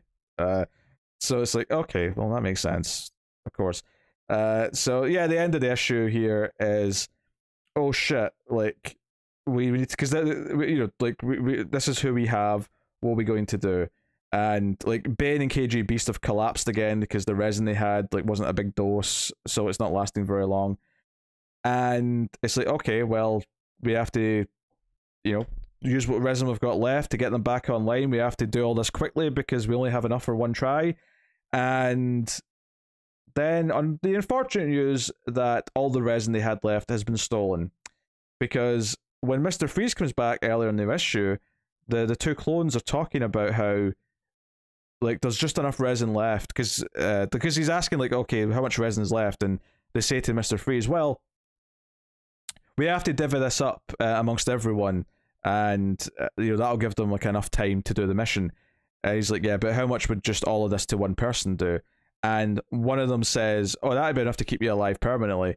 And the other clone's like, shut up, stop telling them things. And lo and behold, would you believe it, Mr. Freeze steals all of this resin, is now just alive. How dare he? So the end of the issue is well, is there anywhere else we can get some resin? Jason, you had some. Who did you give it to? And he's like, yep, we can go get it, but he's not going to like it. And then at the end, they says, next time, let's rob Batman. So Jason has to go steal what resin he gave to Batman for testing back so that he can give it to the team so they can go and fight Bloom and his army. So sure, why not? That is where we are with Task Force Z. Pretty fun issue. The art is notably different. It is definitely cleaner than it was before, but you can definitely feel the inkers trying to make the shadows consistent with the type of style that we had before, so it doesn't feel too jarring. And I appreciate that. This may just be a case of having one issue off to get caught up and stay on track with the issues, for whatever reason it may be. But the art's not bad by any means. There's certainly some fun little moments sprinkled throughout. Because it is a lot of these 2-page segments of the various characters going to recruit other characters, there is a lot of variety in who the artist gets to draw. There's a lot of the two artists, I should say, who they get to draw. So it's some fare better than others. But I do like some of the Mr. Freeze stuff where he's effectively in complete shadow, but the light inside his helmet and the glow of his chest plate are lighting up, so it looks kind of cool. He's in darkness, but there's this just light emanating from a couple of key parts of him. That's pretty neat. Not the first time I've seen it done, but good all the same. Yeah. So yeah, pretty solid. I mean, I would happily give this a 7 out of 10 as well. Very consistent. I think this and the Flash book are kind of both in my just really constant, solid reads. Not reinventing any wheels, but I'm always happy I read them. I have a smile on my face multiple times throughout an issue, so it's good times. Plus, seeing Two-Face freak out and be worried that he can't resurrect all of his Suicide Squad is kind of funny. So, yeah, 7 out of 10 from me. Now, Matt does read this too, so I will head over to the correspondence and see what Matt says about it. Task Force Z. Another good issue. Rosenberg is writing a fun book that went from straight comic book superhero-y types to almost being a heist book. Seeing the team kill people was odd, because they are still heroes. The Zaz fight was a highlight. Never trust Freeze, haha. Miss Barrows, it's Barrows, Matt confirmed it. Thank you very much, Matt. But this artist was fine. The baby bat was sufficiently creepy, as was everything with Bloom. I wouldn't have called him creepy, I thought it was hilarious, but whatever. He gave it an 8 out of 10. So Matt's quite positive. on Matt, positive on a book. I know, it's just strange, I know. But he was in it, Task Force Z. I think it's a fun little book. Like, I think if you had a few issues and it's not for you, then yeah, just leave it. You're not going to want it again. But I would recommend people do give it a chance. See if they're into it. But there you go. That is Task Force Z. So cool. Before we go into Patreon books, Matt did also read Monkey Prince. So I won't timestamp this because it's not a full review. But I will also now give you Matt's thoughts on Monkey Prince since he read it. So he didn't say what issue number it was, and I don't have that offhand. So just whatever issue 3 probably, maybe 4. I will check while you start talking about it. Yeah, yes, you may. Oh, it's 4. I just saw it in the list. It's number 4. Yeah, it's 4. There you go. All right. To tell the truth, this book is losing me a little bit. Oh no, Trouble in Paradise. It was kind of mixed in the last issue as well, if I remember right. Yeah. I feel like I'm missing things due to a lack of Chinese mythology. I assume it means Chinese mythology knowledge and understanding. That he's familiar with, not just that they don't have any. Yeah. I just read a little bit weird. That's what it sounded like. That said, Gang's characterizations and the characters are spot on. Damien is still a jerk, but has his softer side coming out. Talking to the prince. Cheung's art is still great. Highlight is when Monkey Prince cuts himself in the half horizontally and has his top half help Batman fight Golden Horn Penguin, and the bottom half save his parents. Also, when they exercise the Golden Horn demon. So exercise. I read that as an exercising. Not exercise as in you've exercised a demon. Oh, you meant as in go for a run? Yes. That's very different. I didn't realize we were dealing with possession. Okay, like you didn't set that up. No, that's fair. Also, when they exercise Golden Horn Demon from Penguin, it's pretty ghastly, and that demon pulled through enough Kree from the Batman that it took a Batman-like form, so that was cool. 7.5. That's still a pretty fair rate for a book you started off with saying. It's losing you. 7.5 is very generous. Yeah. My scale's a little on the weird side. Matt's scale's broken. Never would have guessed. A little bit on the weird side. All right, I can finally stop talking for a bit. So every month on patreon.com/MailFuzzTV, you can make myself or Connor read a book at one of the higher tiers. And these are mostly books just making up for last month, just slipping into this month a little bit because of the last busy week. Mine are 50-50, thank you very much. And that's 3 out of 4. Yeah, but I don't like being lumped in with your collective lateness. Well, fine. Mine's only late because I wasn't here the week it came out, and the next week is this week. First up is Harley Quinn issue 14. Connor, by all means. Yes, it's still Rosmo. The first, I don't know, 10, 7 or 8, 9 pages of this book. Not even Harley Quinn. It's Batwoman. There's been a murder. There's a corrupt judge, and he's found dead in the courthouse. Underneath there's a statue.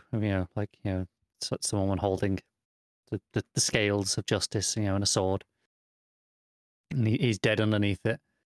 And it's Batwoman investigating it and talking to Babs on the comms, being like, all right, well, let's solve this. And there's someone watching. It's that new Judgment.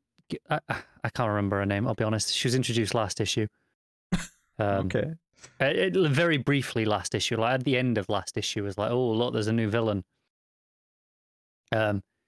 She claims that she is Gotham's Judgment. I don't know if that's her name, Gotham's Judgment, but she wears a mask that says guilty and a cape that says guilty a lot. Just that's her shtick. But basically the thing that's set up is this murder doesn't actually match any unsolved murders that we've got on file, but it does match the exact pattern of someone who was already arrested for a bunch of crimes. And who would it be except Harley Quinn? And it cuts to her in Blackgate And Kevin comes to see her, and they're like, "Hey, yeah, well, we got a lawyer lined up that maybe you do a plea deal." She's like, "Well, you don't actually believe I did this, do you?" And he's like, "Well, there is photos of you doing it." And she's like, "Well, yeah, that's all bullshit. It's not me." But no one believes her. And they're like, "Yeah, maybe you should take a plea deal." Anyway, Kevin's back at home. He's with Sam, and they're talking about, "Oh, well, what we're going to do. And maybe we'll see, maybe we'll see what happens with her. But maybe she really did commit these murders." And there is a little bit of an insinuation that Sam is this guilty judgment villain character. Not much, just, she's got this suspicious cut on her arm right after this fight with Batwoman the night before. And I think there is a point where Batwoman slashes her arm a bit with a, it's hard to say exactly because Rosmo's fight scenes are messy, shall we say? They're not the best, along with a lot of his other stuff. But yeah, messy fight scenes. So I think it's supposed to be that. That's definitely the strong implication anyway. Is she's the villain all along? And anyway, Harley's in Blackgate. Batwoman comes in. She's like, "Hey, we need to talk." There's a riot going on. There's yet another fight scene. Yet another very messy fight scene where I'm following what's going on very disjointedly. And Batwoman just breaks Harley Quinn out temporarily so that they can go and talk and see what's going on. But yeah, it's a pretty straightforward issue as these Harley Quinn issues go. There's no real jumping around in time or anything like that. I will say, this is the first time in a while on this book where at the start I felt like I'd missed an issue. Like, because it just dropped me in on all this stuff, and Harley's in Blackgate, and I don't remember a lot of this from last issue.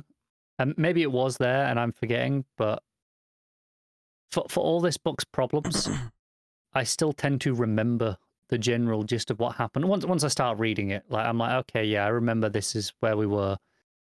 This took a lot longer to come back to me, or some of it still hasn't, where I don't remember if it did show some stuff or if it's taking some liberties and doing a bit of a jump forward. But yeah, I really felt like I was missing an issue, and I had to go back and check I'd read the previous issue. It was like, even though I'm sure I would have done, but yeah, well, it was a Patreon book, so I hope you read the last right. issue. That's what I was like, did I read? Like, there was a moment where I was like, am I that far behind on my Patreon books? Did I miss a whole thing? Am I like, is this supposed to be the month before that I'm due to read? And it's not. I did read that. I checked. It's just, yeah, it lost me this time for some reason. But honestly, it's more straightforward than most of these issues have been. Like I said, there's no jumping around in time. It's not compelling, but it's not as bad as a lot of them. It's probably a 4 out of 10, because it's hard to be much higher than that with Rosmo doing Rosmo things. Okay. All right. Well, American Vampire issue 25 is what I'm going to talk about first.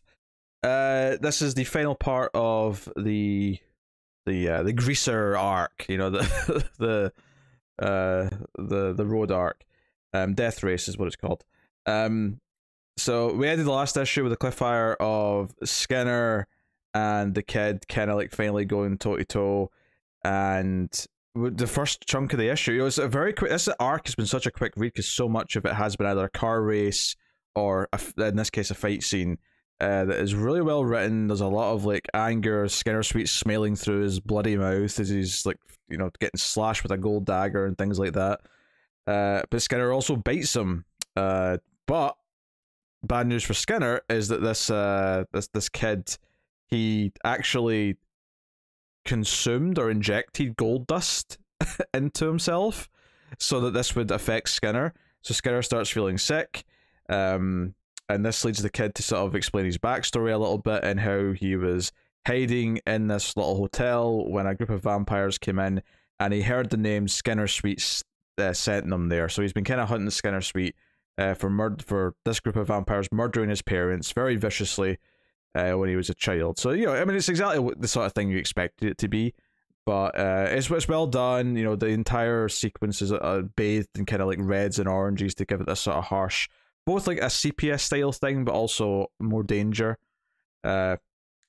So yeah, you got the flames in the background as he's telling Skinner this story, and he's monologuing. The fight picks back up again. Skinner fights back, but then eventually Hobbs shows up, and the big sort of kind of like thing it gets into here is that Skinner for a while has been working for Hobbs, and the kids noticed this because when he's looking at the files and stuff, he's like, something happened after World War II, something around that time changed, and you've not been as vicious, you've not had the same edge, you've not been doing as much of the same stuff. And he's referred to as Agent Sweet. He helps Skinner deal with the gold dust that he's consumed. They're going to fix him up, and so it's kind of a big sort of mythology progression and kind of the ongoing like tale of Skinner Sweet and all the things he's going through. It's a really interesting thing to kind of establish here, and a new door opens up that should be interesting to explore. The big other ending of the issue though is that the kid kind of sneaks off, and the girl's with him again. The girl who was in the trunk, the girl that he was dating, who was leading people back to the vampire fake parents. He's taken her home. And just before they go in, he says, okay, how many are waiting in there for me? And he's like, hey, now your parents were like worshipped this whole group of vampires, this whole what was the word they used? Wasn't coven, was it? Yeah, it was coven. Satellite coven. Yeah, I guess you can just coven for vampires. That's more of a witch thing, I'd have thought, but whatever. I get it though. Like I say, typically you associate with witches, but I guess you could use it for any group of supernatural beings, right? Yeah. Or if you're a civilized individual, you might pronounce it as coven. But you have no idea what I'm referencing there, do you? I don't want to. Watch a documentary called American Movie. That's my advice to you. I don't think I want to. Oh, you do. That smirk on your face tells me I really don't want to. No, you do. It is good. It's genuinely good. But it's about this young filmmaker trying to make a movie, and he calls his short film or his movie that he wants to make Coven, and someone tries to correct him that it's Coven, and he says, "No, that's stupid. That sounds like oven." It's a funny documentary. It's not wrong. Anyway, so the girl starts crying and says it was 20 at least, and then he kills her. So this girl who the story's been trying to like get us to sort of sympathize with, that she's been doing this under duress. Like she was still trying to lure him into vampires. She was still loyal to that until the very end, and this poor guy is like even having to kill her. And he's told that it's more than he can handle. There's like 20 vampires. So the end of the story is him kicking down the door, dual wielding pistols, saying that's rock and roll. So it kind of fits into the attitude that this character's had the whole time. This rebellious idea. He puts in like some vampire fangs in his mouth before he goes in as well. The idea that he can also bite them while he's fighting, which is kind of neat. The other thing that comes back up is when he's talking to Skinner about the arc started with this interview about why teenagers and their brains can't comprehend certain things, and he's telling this to Skinner that he heard this interview, but he says, but there's some things that adults can't understand, and he says adults can't understand what cool is. You just functionally can't comprehend what is cool and what is not. And cool is not caring, cool is not giving a shit, and kind of thing. So it kind of tries to wrap it back round. I mean, honestly, yeah, the whole arc is just this kind of adrenaline-fueled sort of, you've got this sort of badass, no-nonsense main character who's got a score to settle. This, more than any of the arcs in this book, certainly thus far, feel very Scott Snyder, because I know Scott Snyder's like a big Elvis fan, and he really likes the 50s. So it feels like this is the era that he's been the most excited about doing a story in. So you can kind of feel that shining through. Art's very good, as it always has been with Albuquerque. Yeah, but the big thing though is there's a little epilogue where we go to a house in California, and you kind of assume it's going to be Pearl and Henry. now in this time period. Henry was looking older. He's waiting for Pearl to come home, but there's a man at the door trying to sell him stuff, and very quickly it's revealed to not really be a salesman. It's obviously a monster in disguise, a vampire, you might say. And the end of the issue is Pearl coming home, dropping her groceries, and the splash page at the end is her, kneeling down next to Henry's dead body, and he's got a big bite mark, and it looks like a big chunk as well that's come out of his neck rather than just two punctures. It's like a big chunk's just been bit out of his neck. So Pearl is going to be very motivated getting into the next arc, or if she's not in the next arc, then whatever the next story with her in it is going to be. So excited. It really propels her as a character.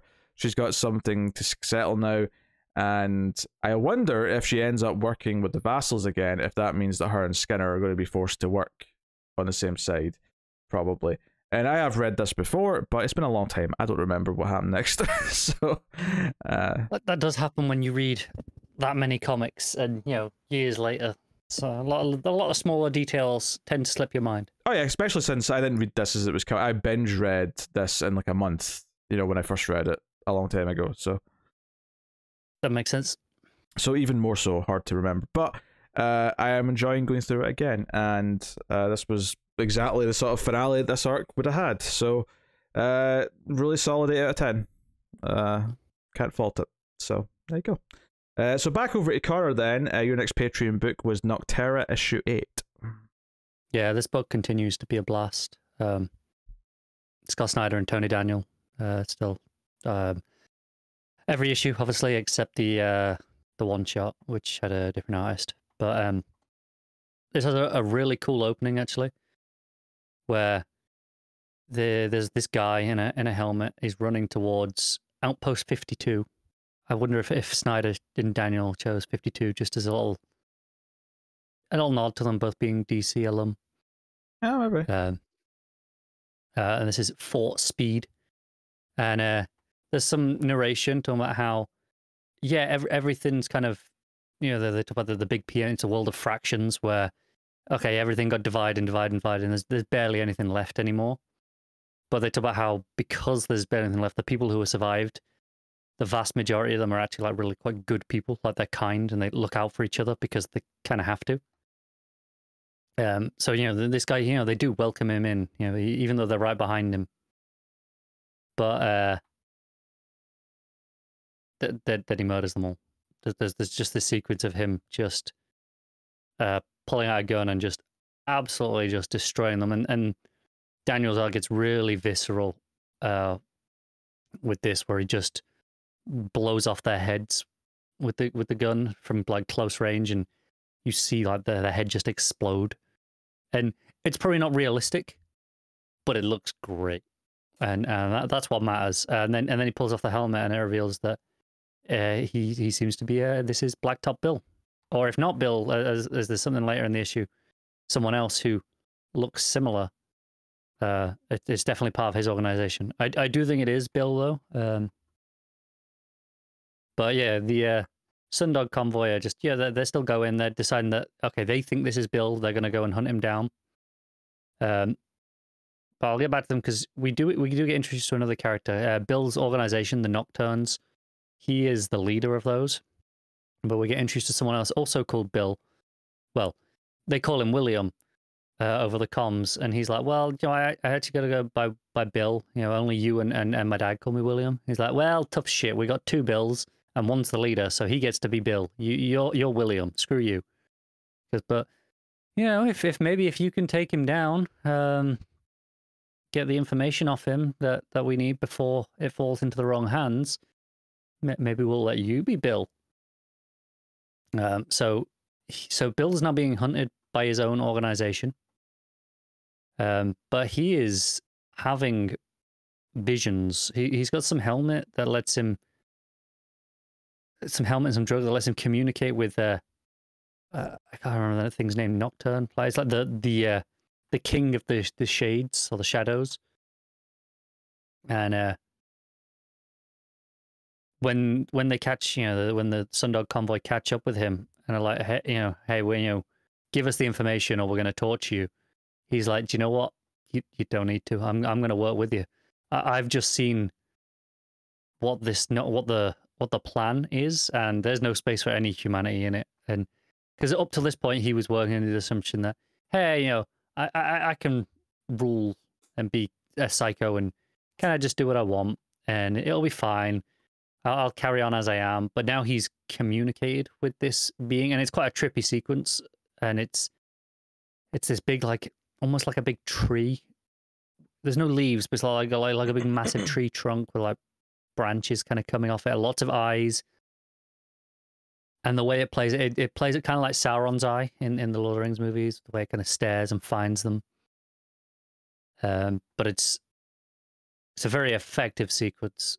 And he's like, do you know what? I've seen what their plan is. I'm going to have no space. I'm going to join force with you. I'm going to help you take it down. I'm going to help you, get to EOS and let's, save the world.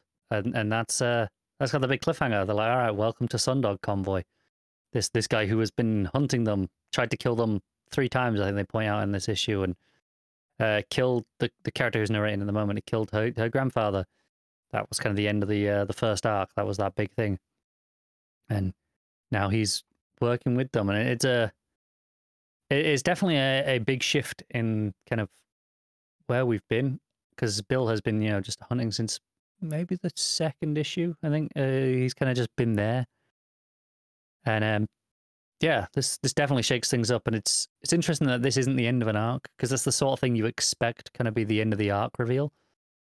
But it's not. So I'm very interested to see what the next couple of issues do with this new status quo, and if this can last, how if he can be trusted, those sort of things. They are handcuffing him still, but yeah, so it's really interesting. A very quick issue to read, actually. Probably the quickest issue yet, to the point where it felt like less pages. I don't think it is. I think it's the right amount of pages, but it felt like less because of the way it was so neatly split up with that opening introduction section.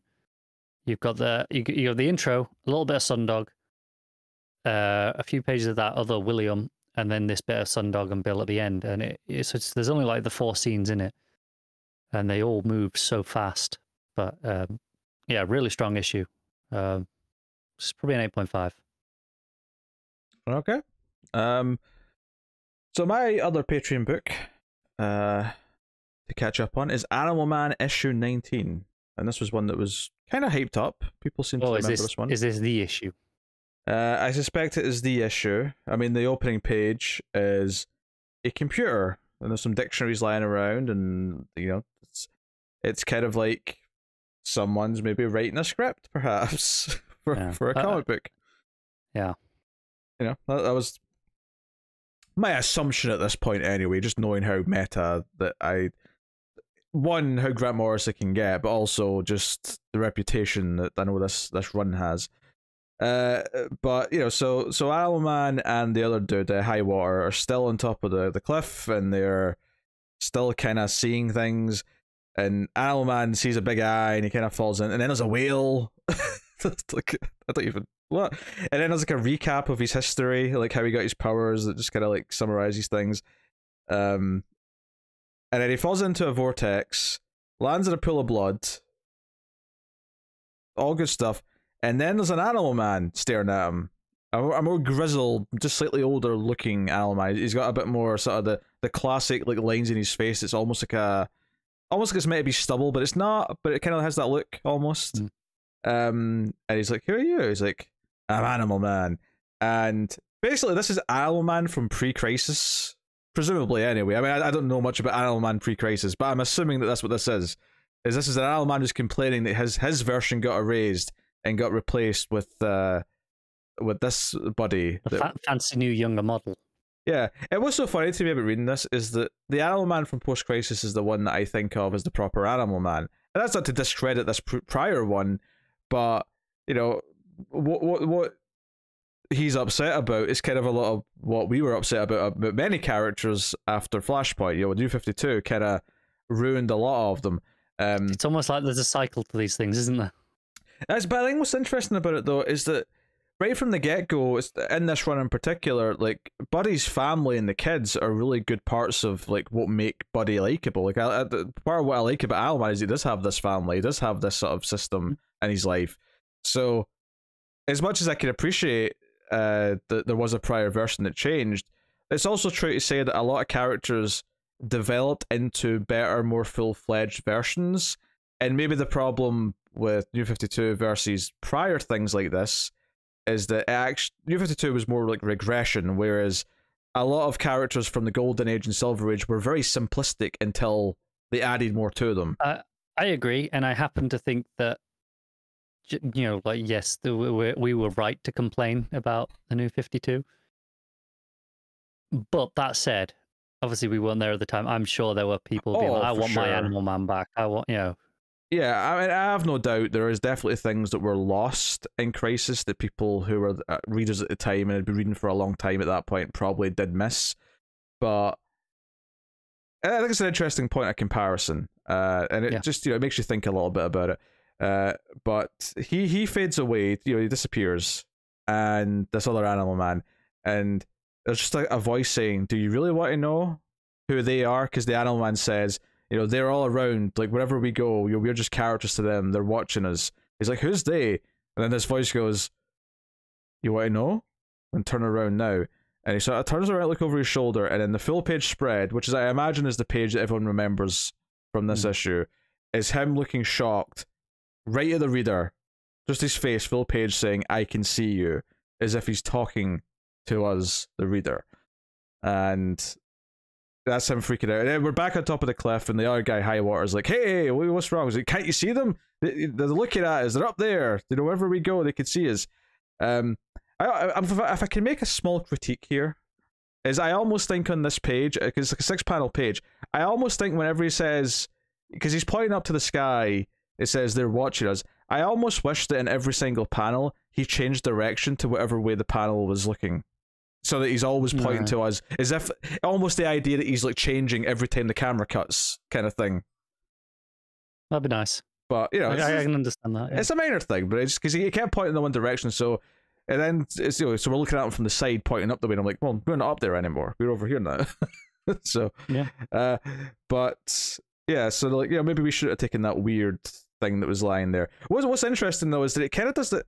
It almost is like Morrison intentionally did a lot of things in this run so far that they didn't wrap up or explain and left hanging, that is intentional, because now Buddy's looking at them and going, "There's plot holes. Like, why wasn't there more follow up to the fact that my wife was almost raped in the woods that one time about 12 issues ago?" It's interesting. Is do you look at this as a case of kind of a get out of jail free card? Is like, I didn't wrap those up, so I'll just wave them away with this really meta. Little bit. Like, I think Morrison might be having their cake and eating it too here, but I will say that it is kind of interesting, and it does sort of feed into a couple of things that, because some of them feel a bit more intentional, like talking about the aliens being vague about something in an issue. That felt like it was intentionally mysterious, and that him now questioning it is like, makes sense, because he's thinking about it and he's like, "Oh, does this tie into like why they were lying to me," kind of thing. So some of it feels a bit more intentional, whereas that not being followed up upon does feel just like, oh, that was dropped. And maybe it's because it was an ultra dark plot and DC went, "Hey, this is a bit much," so he just kind of shied away from it. I mean, I don't know, but it is interesting to have him sort of point these things out and sort of saying how, you know, one issue I'm doing this, and then the next minute I'm in Paris on this vacation. It's like, yeah, I mean, and I think as you read the comic, it's fine. You just assume there's some time has passed between them, so that things have normalized a bit. They went on vacation. You just sort of accept it. But he's kind of pointing them out and going, nah, some of this doesn't feel right. And then there's another big sort of whale moment, and there's water around them. The fox talks to them. It's a whole thing. There's another sort of meta moment where Buddy's like in the white of the page. Like there's like 3 panels on the left, and Buddy's on the white, and he's like, I'm outside. Like I'm outside of the world. And it's like, yeah, he's outside the panels. So, yeah, some more meta-ness. And that is what it is. And then Highwater like sort of envisions himself. He thinks he like falls to his death, but then he wakes up, and they're on top of the cliff. They seem to be back to normal. Okay, That's all fine and well. The problem is, though, is at the end of the last issue, the cliffhanger was this villain, the one who was talking to Mirror Master, showed up at the house with Ellen. And the end of the issue is Buddy coming home, saying, Ellen, he was looking for her. He comes in. The calendar has a very similar looking. Well, it has an owl. Right? It was like a. Was it an owl there? I think it was an owl, but that was one of the animals that they saw kind of like flying above them when they were hallucinating, and it's got like some blood that isn't actually on the photo in the calendar. It's the blood that's splashed onto it, and then the final page is both Ellen and the kids lying with blood pouring out of them. They're all dead on the floor, and obviously, my immediate thought is, well, this is somehow getting fixed because. I mean, I'm pretty sure this run does not end with them all dead. This run ends being even more meta than this issue. I mean, I'm not surprised by that, but I sense that the meta-ness will lead to this being fixed. Like it was. I mean, I'm not going to spoil it. Yeah, don't spoil it. But I mean, at this point, I'm kind of expecting Buddy to ask Grant to fix it. That's effectively what I'm expecting now. So, take that for what you will. It's a good dramatic ending, though, and the meta moments are good. The only thing I will critique is that maybe, like, a lot of the last issue was them tripping and seeing these various things, and some of it's interesting, but there are some pages where it is just kind of random shit going on, and I don't know if you necessarily needed as much of it over the course of the 2 issues as there is. But that is a relatively minor quibble, and that you could trim maybe like 3 or 4 pages or whatever, but it's not like a huge deal. But the truly memorable stuff sticks out, and feels like a big deal. And if it really feels like a great narrative point is made by the time the story wraps up, because right now I'm not even sure what is being said beyond the idea that that's the whole Men in Black ending where every world is, or every galaxy is just like a marble in someone else's world. So the idea that even our reality, like what we think of as God, is just the writer of our fictional comic book or movie or TV show, and so on and so on. Like, other than that sort of broad idea, and the writer's kind of the God to the story that's being written, like, I'm kind of looking forward to seeing, okay, how does this actually play into the themes of the story? I will say there is an in-depth, I think the final issue of the run, which is 26, is an in-depth conversation basically addressing this. Okay. I'm glad, because I do think that it should be discussed. It's the final issue is one of the most memorable issues of any comic I've ever read. Okay. But obviously it's pretty good. I will give it an 8.5. I think, like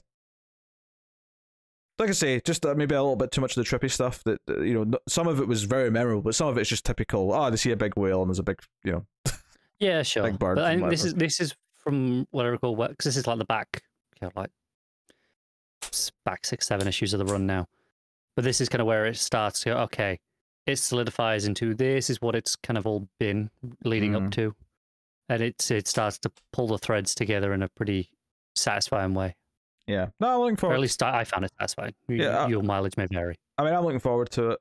And I think, I've got some nitpicks here or there, but they're all little things by and large. It does feel genuinely unique and feels very Grant Morrison. So, fair play on those fronts. So, there you go. That's Iron Man 19, which will take us out of the part of the show where we pick our favourite stuff of the week for it panel/more. Yeah. Before we get onto all that, while we've been recording, I did see the news drop that George Perez passed away today. Oh, shit. No. Well, if it wasn't today, it might have been yesterday, but they obviously only just announced the news. Yeah, I mean, obviously this is not a surprise. We knew he was ill. Yeah, since November or so, something like that, when they announced that. If anything, it's a surprise they announced it. Because sometimes they'll keep this secret until they've passed away and say, yeah, we knew for months that this was coming, but they chose... He's been very public about it the whole time, yeah. Yeah, him and his family chose to let everyone know, and yeah, it's been nice like seeing people celebrate him a little bit while he's still alive to see it and sort of receive the accolades and stuff. Yeah, it's been going on for a few months at this point, and I'm sure there'll be a lot more of that over the next week or two. Perez and Neil Adams, like just over a week apart, right? That's two, genuine titans of the medium, just like that. Yeah. Yeah, especially particularly when you think of the 70s and 80s, and look at a lot of what shaped the characters. What we still are as modern comics, they are defined by a lot of like what happened in that period. Because it's one thing to bring up, obviously, Golden Age creators, but like the versions of characters that really we like and were really solidified all kind of happened later. It was all Silver Age, Bronze Age. Artistically, a shift towards a more photorealistic style, right?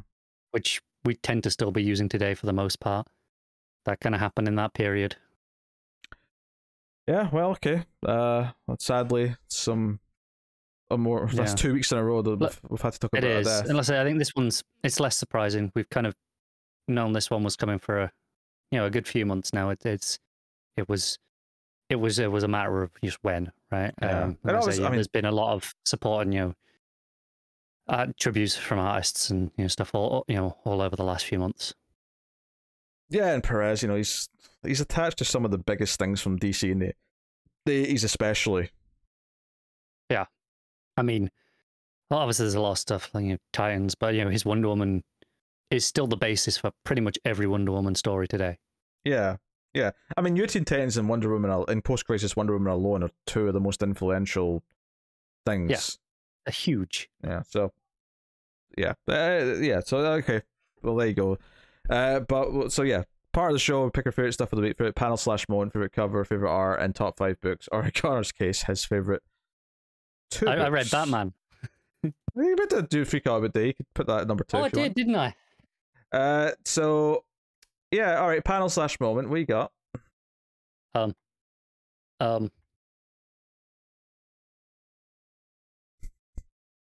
I'm quickly glancing through Batman to see if I like it. I guess I'll just go with the final kind of page, mainly the top half of it though, with the Deathstroke holding the body. Okay. That's not a bad pick. I think I'd be more inclined to go with something from Killing Time. There's a few options to take. I think I'll go with the moment of Penguin being terrified of the Help. It's a really good, just atmospheric moment. It's the final punch, punctuation mark on his introduction in the issue. Good stuff. All right, favorite cover. What do you have? There's kind of only really 2 covers I really like this week. The first is the Batman variant. Is this the Jock variant? No, that one's okay, but I actually don't love it, weirdly, as much as I thought I would. I think it's the Delotto one. Oh, the red one, yeah. Red one, yeah. And the other one's the Smallwood cover for Killing Time. Yeah, that was one of the ones I had in contention. I had that in contention. And I actually really like the main cover for the Free Comic Book Day issue. It's just, it's Marquez, not Marquez, sorry, it's Sam Pierre, who's very good. Sam Pierre and Marquez have a very similar style, actually, now I'm thinking about it. That's not I think Marquez is a bit cleaner. Yeah. But yeah, it's not a million miles apart. But yeah, it's simple. It's the Trinity, but then the new version of the Trinity sort of behind them of Yara, John, and Jace. So really good stuff. I'll probably go with the Smallwood cover for Killing Time, though. I think that's my pick. That's fair. I'll go with the Delotto one just to be slightly different, but it is definitely those 2 covers for me that kind of are worth bringing up. That's fair. Then art, I immediately got one book, I suppose. No, fair, because I don't even really like Howard Porter's art that much in this book. But you're giving it to him by default. This is why you should read more books.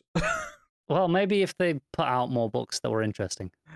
Yeah, for me, it's probably... I'm going to guess you're going to go with Marquez. Yeah, I mean, it's... Because if I was reading it, I probably would have gone with Marquez. Yeah, it's Marquez. I mean, yeah, it's Xermanico and Yanin on Flashpoint and Beyond is solid, but yeah, this Marquez.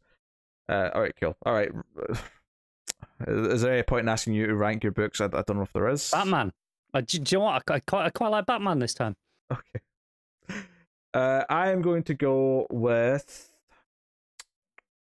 All right. So number 1 was obviously Batman Killing Time for me, and then number 2, we'll go with Batman. Number 3, we'll go with Task Force Z. Number 4, we'll go with Flashpoint Beyond. I'll leave the Free Comic Book Day special out of it because it's a weird small issue. Yeah, it's like the equivalent of throwing in one of the backups as somewhere in this. Yeah, and don't worry, Matt did send in his picks. I just wanted to save it all to one batch. I wasn't going back and forth to the email. So his favorite moment was Jason Todd versus Zaz, the fight in Task Force Z. Fair enough. Sure. Art was Marquez, not a surprise. Cover, Killing Time Smallwood variant. Man of fine taste, I'm noticing here. And his rankings, number 1 was Killing Time, number 2 was Task Force Z, number 3 was Monkey Prince, number 4 was Batman, and number 5 was Flashpoint. Didn't he say Monkey Prince was losing him? And he had it in the middle, yes. I noticed that too. Otherwise, I'd say obviously like Task Force Z a bit higher than I did, but otherwise it's pretty similar to mine, just with Monkey Prince slight in the middle. Yeah. So cool. All right, there you go. I will tell you what's coming next week from DC Comics, and hopefully it's a little more varied than this week was. It is. We have Wonder Woman 787, and this is out of the trial of the Amazons. Normal, yeah. So we're back to normal. So we'll be reading this. That's cool. So that's out next week. We have Superman, Son of Kal-El, issue 11. We got 2 books that weren't Batman. Yeah. Batman Urban Legends, issue 15. Batgirls, issue 6. I Am Batman, issue 9. Suicide Squad, Get Joker, issue 3. Oh, yeah, I forgot about this because it's been so long since issue 2. And then we got Future State Gotham, issue 13. We have Jurassic League, issue 1. I know Matt said he'd definitely be back because he has to talk about just like dinosaurs. Okay, I'm going to hope Matt can record on the Friday next week then, because I would like to talk about Justice League Dinosaurs too. Well, we'll find out. You go back into Matt, won't you? The Sandman Universe, Nightmare Country, issue 2. Justice League versus Legion of Superheroes, issue 3. Matt's loving that, right? I was gonna say that's the real reason Matt needs to be back next week to talk about that. Naomi season 2, issue 3, and Batman the Night Compendium edition, issue 1. Is this just the first? I think it's just collecting the first 3 issues. Okay. Yeah. Cool. So yeah, a bit more varied there. Some interesting things. Planning on catching up for Nightmare Country, giving that first issue a shot? I hadn't thought about it. Maybe, I don't know. How many have I got? I got Naomi, I got Jurassic League, I got Batgirl, Son of Kal-El, and one. I got 5. It's a nice varied though, because 3 of them are not not Batman books, so it was a nice mix. If you read Nightmare Country, it's also not a Batman book. That is true. Maybe I'll consider it. Maybe I'll consider it, or maybe I'll not, just to spite you. I would expect you to do that, to be honest with you, but I genuinely think you would have enjoyed it. It's tiny and horror books. Yeah, maybe you I like would. Those. There is once in a while it's nice for a book that you two have read that I've not, because I get there's still conversation, so it's still not just one person, because it's definitely always better when there's 2 people talking about a book than one. Yeah. But so I don't have to feel guilty, but I get to relax for 10 minutes. Get rest of the voice. You do. But it is a good book. So I'm okay with that. But yeah, so that's what's coming next week. So by all means, I will now thank our Patreon producers for the month, and I really hope I remember to go, swap that part where I did the Batman bit for Matt later and go back, because I'm worried that I'm going to forget and it's just going to be stupid now in the middle of the show. He's just going to have you go like, no, definitely not editing this in. It's not even in the right place. So yeah, thank you to Tyler Hess, Cindy Palacios, David Short, Board Now, Christopher Moy, David Brown, Al Treisman, and Alison M4 Dice. They are Patreon producers for the month at one of the higher tiers. But of course, you can support everything we do and keep the content coming for as little as $1 per month at patreon.com/MailFuzzTV. The $5 tier, you get the show early, you get it on whenever it's ready in the Saturday night versus the time it goes out on the Sunday. If that's of interest, go check it out. If you are in the UK, it's late, it's after midnight, because that's how long it takes to edit, process, and upload, and YouTube for it to do its processing. The whole thing takes time, but you'll get it as soon as it's out of the oven. But you go check out all that if you want to. As far as promoting other stuff that we make at MailFuzz Movies and MailFuzz TV, this week Star Trek Strange New Worlds started. The review of that will be up before this goes out, so go check it out. And you can also check out the recent episode of Screams After Midnight on MailFuzz Movies. Myself and Tim talked about the first Final Destination movie and see how that holds up 22 years after it came out. Does it hold up? Well, I feel the same about it as I did back then, so I mean, I suppose in a sense it does. Fun but overrated? I think the first one takes itself too seriously. I think Final Destination 2 is where it found its balance and tone. That's fair. Although, let's be fair, there's a lot of beloved horror franchises where the first film is not the best. Not everyone agrees with me, though. Some people really like the first one. I think it's a little bit too over the top with talking about Death's grand design. And so I will say, I many months ago at this point, I muted Doctor Strange and whatever the film's called, whatever the subtitle is on Twitter, so that when it comes out, I didn't have to see all the stuff. I didn't even realize it was out or is coming out this week if it's not already, because that's out. Yeah, my Twitter has been almost free of it, and it's been blissful. I didn't even notice. Yeah, I actually go on. I was gonna say I actually looked up some spoilers because I didn't care.